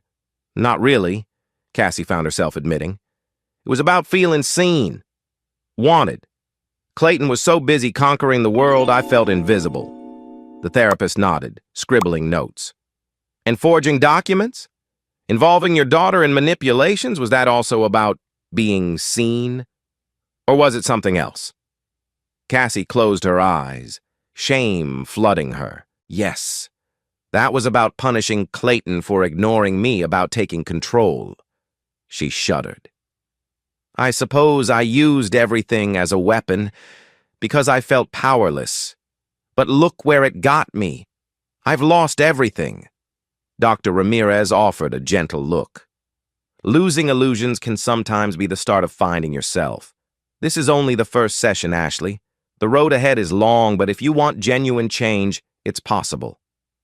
Leaving the office, Cassie felt a confusing mix of relief and sorrow. She remembered how easily she used to lie and manipulate. Now, each deception haunted her. Is it too late to be better? She wondered. Yet for the sake of the improved stipend, she had to keep attending. Perhaps it could actually help. The thought was surprising. In a cramped apartment on the seedy side of town, James huddled over a battered coffee table stacked with files. The forger, a wiry man, known only as Mitch, tapped away on a laptop generating official-looking Marsh Enterprises documents that suggested illegal deals, kickbacks, money laundering. All fabricated, of course, but dangerously plausible if leaked to the right media. "This is top-tier forging," Mitch declared, scanning the PDFs. "If you release these, your father-in-law, ex-father-in-law, or boss, or whoever he is, will look extremely compromised. But it's a big gamble. If they're exposed as fake, you're finished." James nodded grimly, adding a finishing flourish to a signature that matched Clayton's. "I know. The plan is to keep them hidden for now. Only use them if Amy's infiltration fails." Mitch shrugged. "Suit yourself. Payment?" James swallowed, rummaging for the last of his emergency funds. He parted with half, promising the rest when everything's done. Mitch eyed him warily, but accepted. "If you cross me, you'll regret it," the forger warned. After Mitch left, James studied the documents, a combination of dread and excitement swirling. If these get out, Clayton will be forced to negotiate, or he might nuke me in the process. Yet James saw no alternative. He refused to live under Clayton's blacklisting forever. "I'll hold these in reserve." Then he typed a cautious text to Amy's burner phone. "Forged docs done.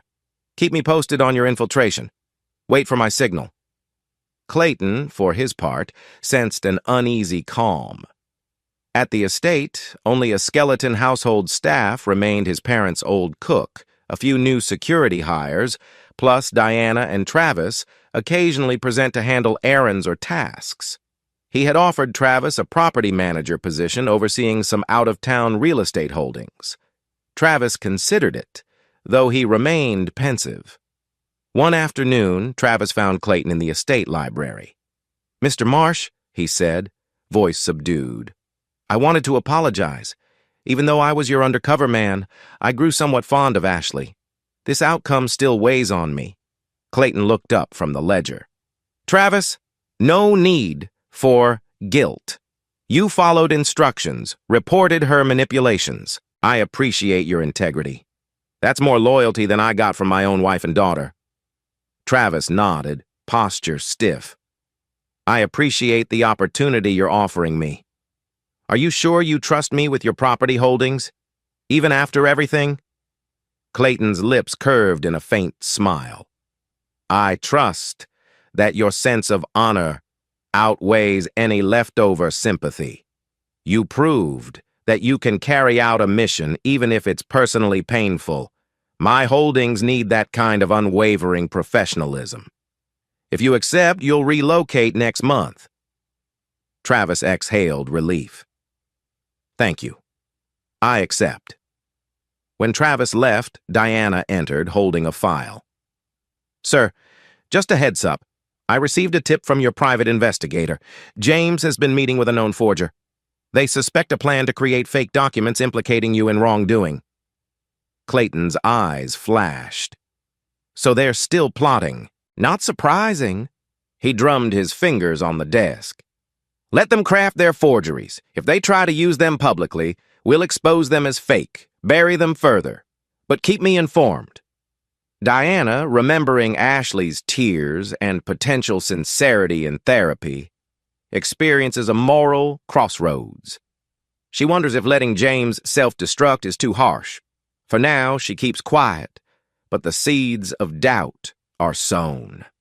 Chapter 10. 3 weeks later, Amy found herself steadily integrated into a quasi-internship at Marsh Enterprises. Her father supervised her tasks personally, sometimes letting her shadow him in strategy meetings. The employees seemed perplexed, uncertain if she was truly reformed or if this was another Machiavellian ploy. But Clayton's firm leadership signaled, treat her politely, let her learn. Amy surprised herself by genuinely enjoying the intellectual challenges. She discovered a knack for analyzing contracts fairly. On 2 occasions, she flagged potential conflicts of interest, impressing Clayton. Each time, he'd nod, unsmiling but respectful. She felt an odd warmth from these small commendations, like a daughter craving paternal approval. Still, late at night she wrestled with guilt over James. He was bombarding her burner phone with requests for inside info. She gave him minimal scraps, some minor details about budgets or upcoming expansions, but nothing truly damaging. She was stalling, uncertain if she truly wanted to sabotage her father anymore. One afternoon, after a particularly challenging negotiation session, Clayton invited her to lunch in his office, a first since the meltdown. Over simple salads, the conversation was awkward at first, but it soon ventured into memories of when she was little, helping him review documents. Pretendling. She giggled softly. Those had been good times before everything soured. He studied her carefully. I see glimpses of a bright young woman who could have thrived here all along. Instead, you took a darker path. She averted her eyes. I'm sorry, Dad. I know I said that already, but it's true. I'm trying to do better now. He weighed her words. Keep on this path, Amy. Prove it's not an act, and one day you might earn genuine trust. But you must cut ties with James. He'll only drag you back down. Amy forced a small smile. I understand, not fully committing, but letting her father interpret as he wished. Meanwhile, Ashley continued her therapy sessions weekly, finding them unexpectedly helpful. Dr. Ramirez guided her through facing the heartbreak, the guilt, the sense of emptiness that fueled her destructive behavior. She cried often, voicing regrets about her marriage, acknowledging how her selfishness mutated into cruelty. By the 3rd session, she mentioned wanting to make amends, not just for financial reasons, but because she realized the scale of her damage. I lost the man I married, the life we built. I taught my daughter all the wrong lessons. I can't fix the past, but maybe I can become someone less toxic, she confided, surprising herself with sincerity. Dr. Ramirez offered cautious encouragement. Rebuilding trust after such harm is a long process, but awareness is the first step. Are you prepared to show consistent changed behavior? Even if Clayton never takes you back as a wife, you can still evolve as a person. She nodded, tears glistening. Yes, I hope so. One chilly evening, Amy returned to the condo after a positive day at Marsh Enterprises. She found James waiting at the door, hands shoved in his coat pockets, tension radiating from him. He'd used a code she'd given for the building. She grimaced but let him inside, anxious about her mother overhearing. He wasted no time. "You've gone soft. Don't deny it," he accused, voice low. "I needed real intel last week and you gave me junk." She set her purse down. "Dad's barely letting me see anything critical yet. I can't risk going after top-secret files right away. He's suspicious enough already." James's eyes narrowed. "Then what about forging his signature on some smaller deals? We can sell them to competitors, create a scandal. My contact is ready. Or we push that big fake scandal I prepared with Mitch." Amy's stomach twisted. "No. If we do that, Dad will see right through it, especially now that I'm in good standing. We'd lose everything, maybe face prison if we're caught forging again." He sneered. "You're worried about prison now? You were fine with it before. Don't tell me you want to stay on your father's good side for real." She hesitated. I don't want to throw away the chance at a real future. Maybe we can work from within, find a compromise. Dad's actually giving me tasks that matter. I see the company's complexity. He's not the monstrous tyrant I painted him to be." James's fury flared. "So that's it? You're siding with him?" His voice turned scathing. "After all our partnership, you'd rather be a good girl for Daddy, hoping he'll restore your inheritance." Amy bristled. "Don't reduce it to that. I'm thinking practically. If we push too hard, we'll end up worse than we started." She folded her arms. "We have a roof, a small stipend. Mom's changing too. Maybe real growth is possible." James let out a harsh laugh. "You're naive. People like Clayton never truly forgive. He'll keep you on a tight leash forever. Is that how you want to live?" She looked away, tears brimming. "Maybe for a while if it means I become someone better and keep out of prison. I'm tired of being consumed by schemes." He stared at her in shock. "I can't believe this. You're discarding me?" Amy's throat felt tight. She once thought she loved James, or at least admired his cunning. Now she saw desperation, manipulation. "I'm not discarding you, but I can't sabotage Dad anymore. I want a real chance. Maybe if you lie low, Dad will relent toward you eventually. But forging more stuff is a no." He clenched his fists. "You're leaving me out to dry for your father's scraps. Fine," he snarled, turning to go. "I'll handle this myself. Don't come crying to me when it all blows up." James storms out, determined to release some damaging forgeries alone, setting in motion a final catastrophic confrontation. At midnight, from a dingy motel room, James emailed the fake documents to a scandal-hungry blog, claiming they proved Marsh Enterprises laundered funds. He hoped the shockwaves would force Clayton to the negotiating table. Satisfied, he slumped onto the motel bed, anticipating the chaos that dawn would bring. But unknown to James, Clayton's watchers had traced his digital moves. The moment the blog's editor received the documents, an allied journalist called Clayton, who swiftly verified them as fake. Furious, Clayton prepared a lethal counterstrike, an immediate press release, plus the final legal hammer to ensure James and anyone assisting him would regret this forever. Chapter 11. At dawn, Marsh Enterprises preempted the scandal. Clayton's public relations team released a statement. "Certain forged documents alleging wrongdoing have come to our attention. We have conclusive evidence these documents are fraudulent, part of an extortion attempt led by a disgraced individual with ties to the Marsh family. We urge the media to verify authenticity before reporting such slander. Simultaneously, Clayton's legal team filed an emergency injunction naming James Coleman specifically as the forger. Copies of the real transaction logs and digital forensics showing the forger's metadata were provided to major outlets. By midday, the blog that received James's leak found itself under siege from fact-checkers. Realizing they'd been duped, the blog quickly retracted any mention of the alleged scandal. James's plan imploded in hours. Instead of tarnishing Clayton's image, he effectively destroyed his own last shred of credibility. The press labeled him a desperate con man who'd stooped to forging evidence for personal gain. Realizing the fiasco, James tried calling Amy repeatedly, but she refused to answer. Then he dialed Ashley's number, only to be met with stony silence. He grabbed his suitcase from the motel and raced to the condo, hoping to coerce them into another plan. But they must see me. We're in this together. Upon arrival, the condo building's manager recognized him from pictures posted by the landlord as unwanted. James hammered on the locked door to Ashley and Amy's unit, but got no response.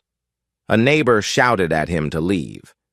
In the hallway, he sank to the floor, sweat beading on his brow. He had no backup left. Fear clutched his gut. Clayton's lawyers could come after him with criminal charges any moment. At that moment, his phone buzzed an unlisted number. He answered, desperation in his voice. "Hello?" A calm female voice replied, "Mr. Coleman, this is Diana from Marsh Enterprises. Mr. Marsh wants me to inform you that if you leave the state quietly within 24 hours and never attempt to contact any member of his family or associates again, he will refrain from pressing immediate felony charges. This is your last chance." His grip on the phone tightened. "You can't just exile me," he spat. "Consider the alternative. An arrest warrant, prison time." Diana's tone offered no sympathy. "Decide quickly." The call ended, leaving James trembling. Exiled then, or jail. Gasping, he realized he had no power. "I have to run." Glancing at the locked condo door, he silently cursed.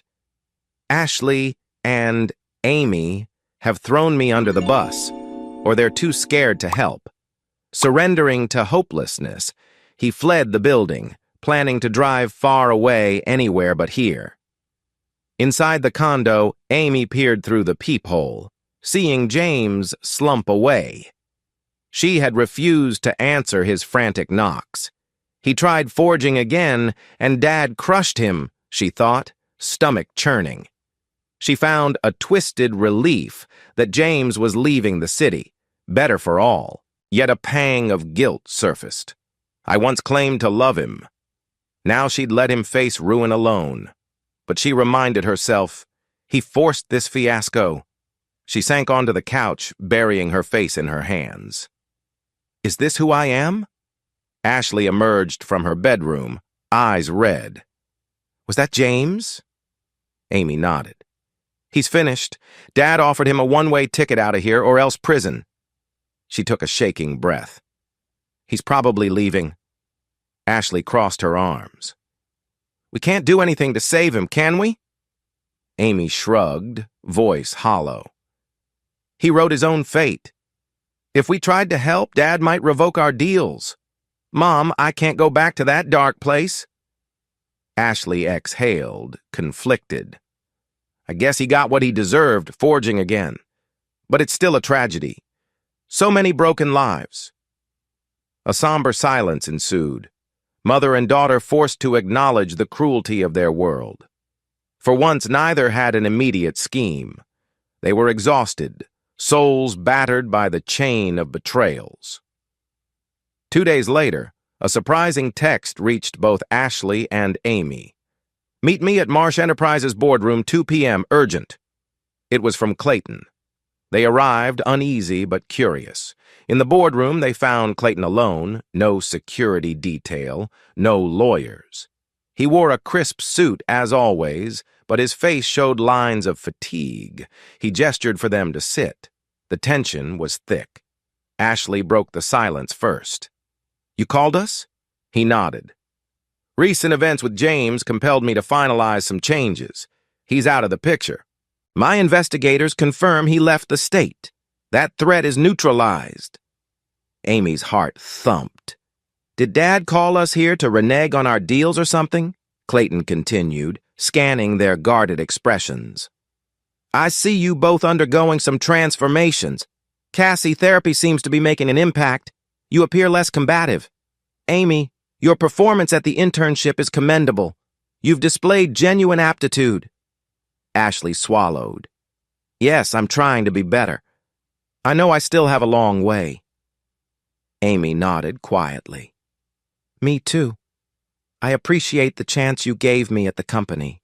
He tapped his fingers on the table, eyes flicking between them. "I'm no fool. I suspect each of you might still harbor resentment or cunning plans. But I also see glimpses of sincerity, so I'm offering an updated arrangement." They tensed. "What kind of arrangement?" Ashley asked, voice barely above a whisper. Clayton slid a document across the table. "First, I'm adjusting your monthly allowance upward, Cassie. Enough so you can live in a decent place, maybe upgrade from that cramped condo. But only if you continue therapy and show consistent progress. Any major slip like contact with James, forging, or scandal voids it." Ashley's eyes misted. "Thank you. I'll keep going to therapy. I won't contact James, I promise." She paused. "What about the house? The estate?" He shook his head. "That estate is mine. I want my own space free from those memories. If you need a new home, buy one with the stipend eventually, or rent. But the estate remains my sanctuary. Is that clear?" She swallowed, nodding. Then he turned to Amy. "Your probationary internship is extended. You'll be supervised more closely but given more real tasks. If you maintain ethical conduct, pass random checks, and avoid colluding with old associates, I'll consider a partial scholarship for your business degree, possibly more in the future. However, if you betray me or revert to manipulation, the internship ends, and all support is revoked." Amy felt tears welling. She blinked them away, forcing composure. "That's more than I deserve. Thank you, Dad." He nodded, face still stern. "I know trust can't be rebuilt overnight, but we'll see if your actions match your words." Twist 11. At that moment, Travis steps in with a phone, reporting new developments. The shady forger Mitch, spooked by James's departure, tried selling copies of the forged documents to a rival firm. However, the rival firm realized the documents are fake and contacted Marsh Enterprises. They might press charges if Clayton agrees. Clayton listened, face darkening. He locked eyes with Ashley and Amy. "Another shadow from your collusions. Should I proceed with letting that rival firm take Mitch to court? More scandal might follow, dragging your names again." Amy's mouth went dry. "No, please, Dad. Do what you must, to bury it, not to feed the scandal." Ashley nodded anxiously. "Yes, no more scandal. Let's move on, please." Clayton exhaled, a flicker of relief crossing his features. "Fine. I'll handle it quietly. Another instance of me cleaning up your mess. Let's hope it's the last." Leaving the boardroom, Ashley hovered a moment in the corridor. Summoning courage, she lightly touched Clayton's arm. "Clayton, I want to apologize sincerely for everything. I know I said it before, but maybe you can see now I'm trying. I won't ask for your forgiveness, just acceptance that I regret my mistakes." He regarded her, conflicting emotions in his eyes. "I see you making steps, Ashley. That's all I can say for now." She nodded, tears brimming again, then walked away, feeling a sliver of genuine hope that not all bridges were burned. Amy lingered too, quietly saying, "Dad, thanks for the new chance." She hesitated. "Maybe one day we can talk about normal father-daughter stuff again." He gave a small, guarded smile. "Maybe. Work on yourself, keep doing the right thing, we'll see." Unknown to them, Diana quietly listened from around the corner, her earlier doubts about Clayton's harshness somewhat eased by seeing his measured mercy. She decides not to intervene further, trusting that father and family might find a fragile path forward. Several more weeks passed, forging an uneasy calm. Ashley's therapy advanced. She started volunteering at a community center recommended by Dr. Ramirez to foster empathy. Though skeptical at first, she found helping underprivileged families oddly soothing. "I've spent so long manipulating and taking. Maybe giving can heal me."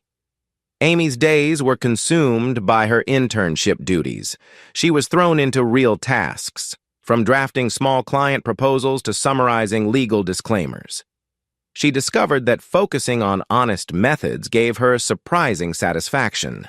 Over coffee breaks, she even joked with some junior associates who warmed up to her.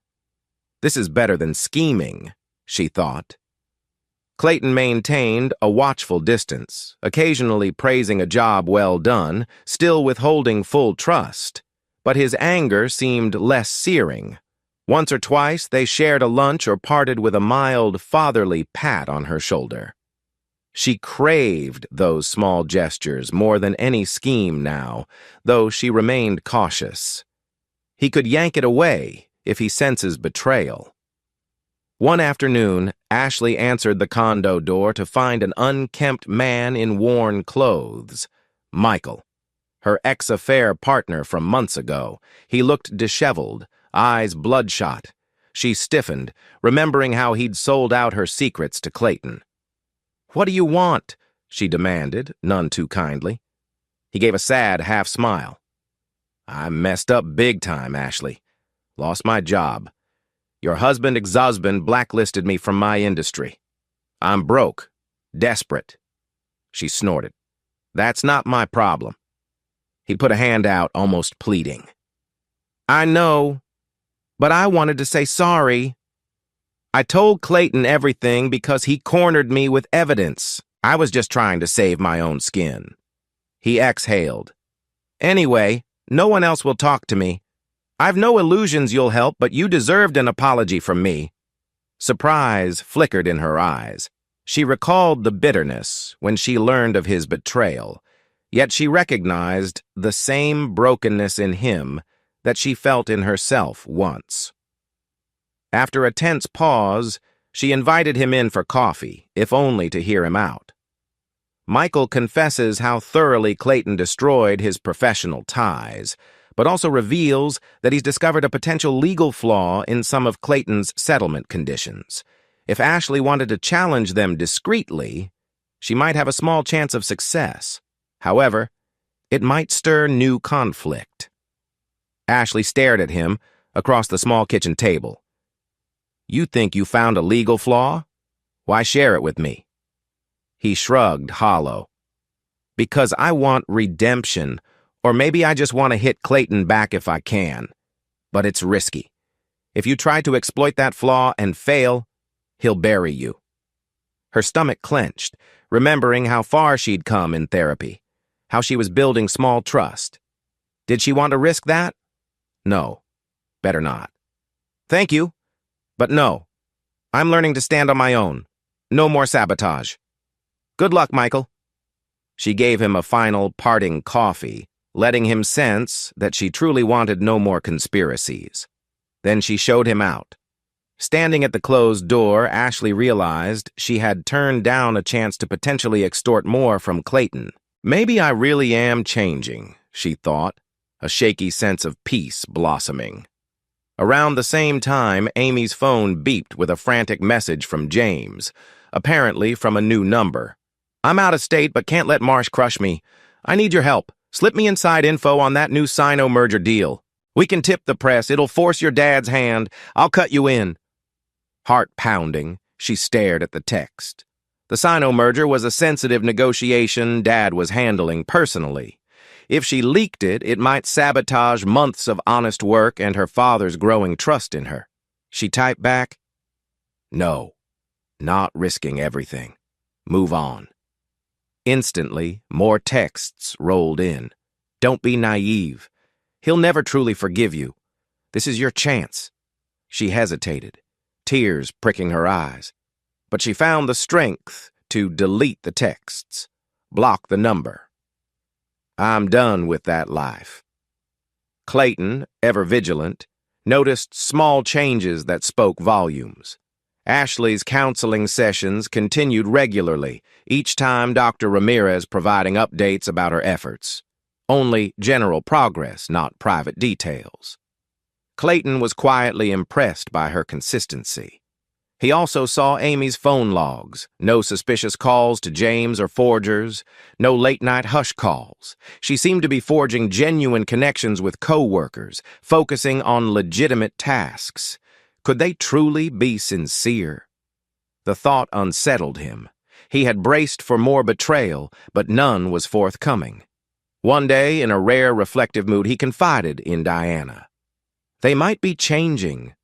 I gave them an impossible choice: exile or a path of penance. Perhaps they're actually walking that path." Diana offered a mild smile. "Human hearts can surprise us. Perhaps they needed the shock of losing everything to find themselves." He nodded, a faint warmth in his chest. "Or maybe they're just waiting to strike. But I'll remain cautious." Clayton contemplates hosting a small social event to test whether Ashley and Amy can behave ethically in a more public setting, reintroducing them to some of his business associates. He wonders if this can be a controlled environment for second chances or final proof of their sincerity. He told Diana, "Arrange a gathering at the estate, just a small garden party for my close partners. Invite Ashley and Amy, too. Let's see how they handle it." Chapter 12. A brisk autumn afternoon found the Marsh estate once again hosting a garden party. Not as lavish as old times, but elegant nonetheless. Potted chrysanthemums lined the paths, strings of lights twinkled overhead, and well-dressed guests mingled with polite laughter.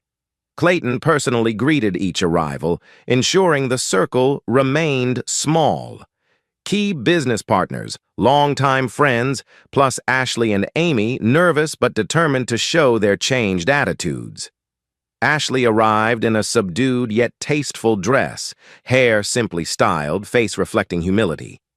She anxiously scanned the familiar grounds, memories of her downfall swirling. "Can I do this?" she wondered. Clayton might be testing me. Amy accompanied her, wearing professional attire reminiscent of her internship role.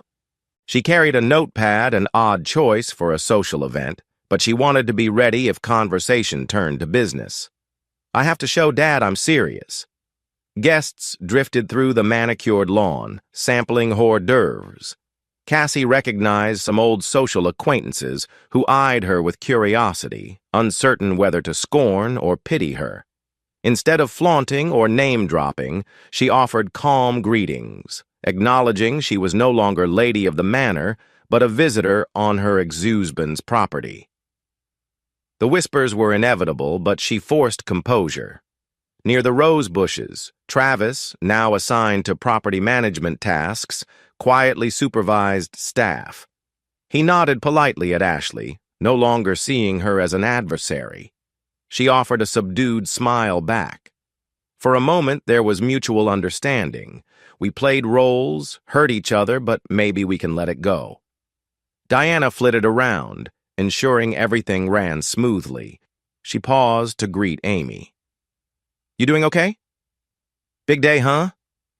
Amy managed a tight smile. "Trying not to freak out, but I think it's going all right." Her phone beeped, but she ignored it, refusing to let any outside conspirators disrupt her progress. Diana leaned closer. "Clayton wants to speak with you two after the main mingling. Don't worry, it's not a trap."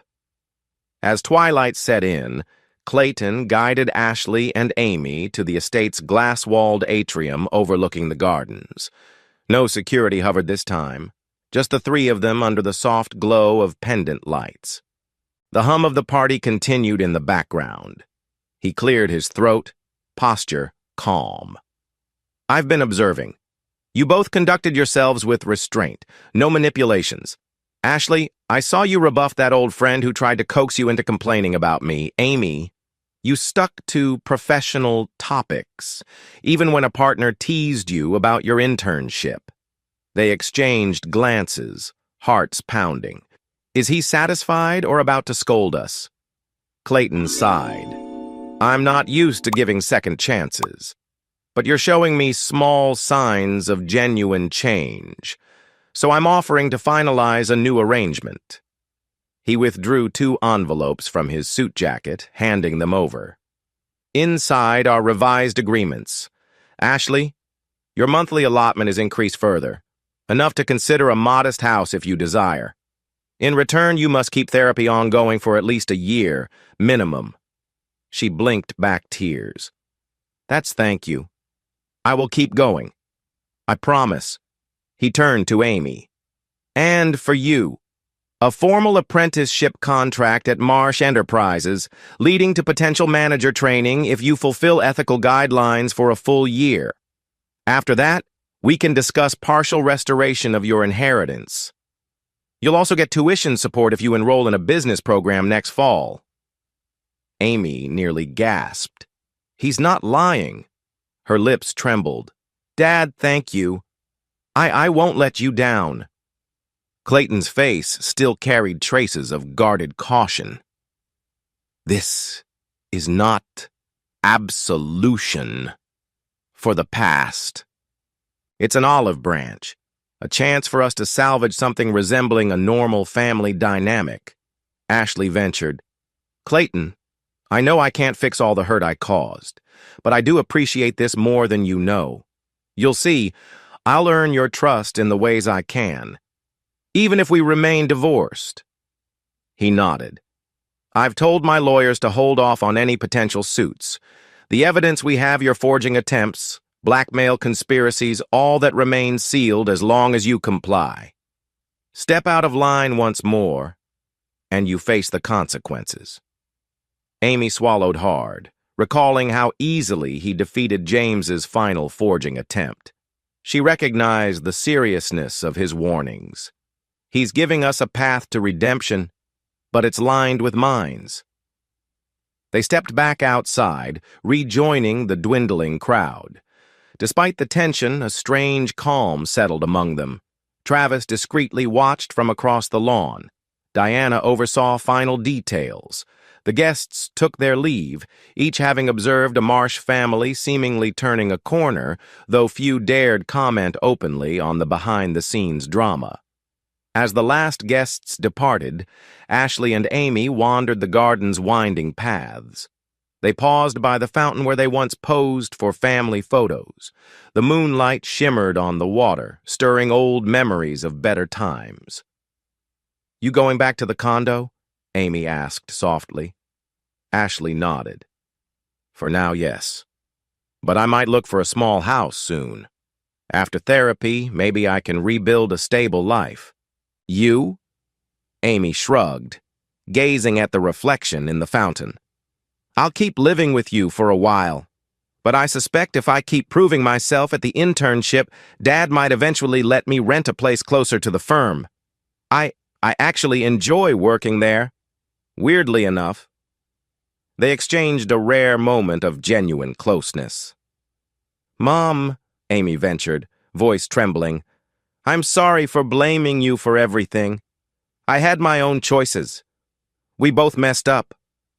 Ashley's throat tightened. "Me too, sweetheart. Let's not lie anymore. Let's do the therapy, the internship. Let's see if we can be normal." Epilogue. Days turned into weeks, each day forging new habits. Ashley attended therapy with deeper honesty, gradually releasing her bitterness, acknowledging the love and harm intertwined in her marriage. She found a part-time job at a local design shop, nothing fancy, but it gave her a sense of purpose beyond grudges. Amy juggled her internship tasks with evening classes at a community college, building up to an eventual transfer. She discovered a satisfaction in straightforward achievements, forging new friendships with classmates who knew nothing of her scandalous past. Meanwhile, she firmly ignored James's desperate attempts to re-enter her life. Clayton observed from his vantage point, occasionally calling them in for check-ins. Each time he noted improvement. The recording devices, the watchers, gradually scaled back as trust tentative, though it began to form. He wasn't naive. He kept a close eye on the big deals, not letting Amy near crucial secrets.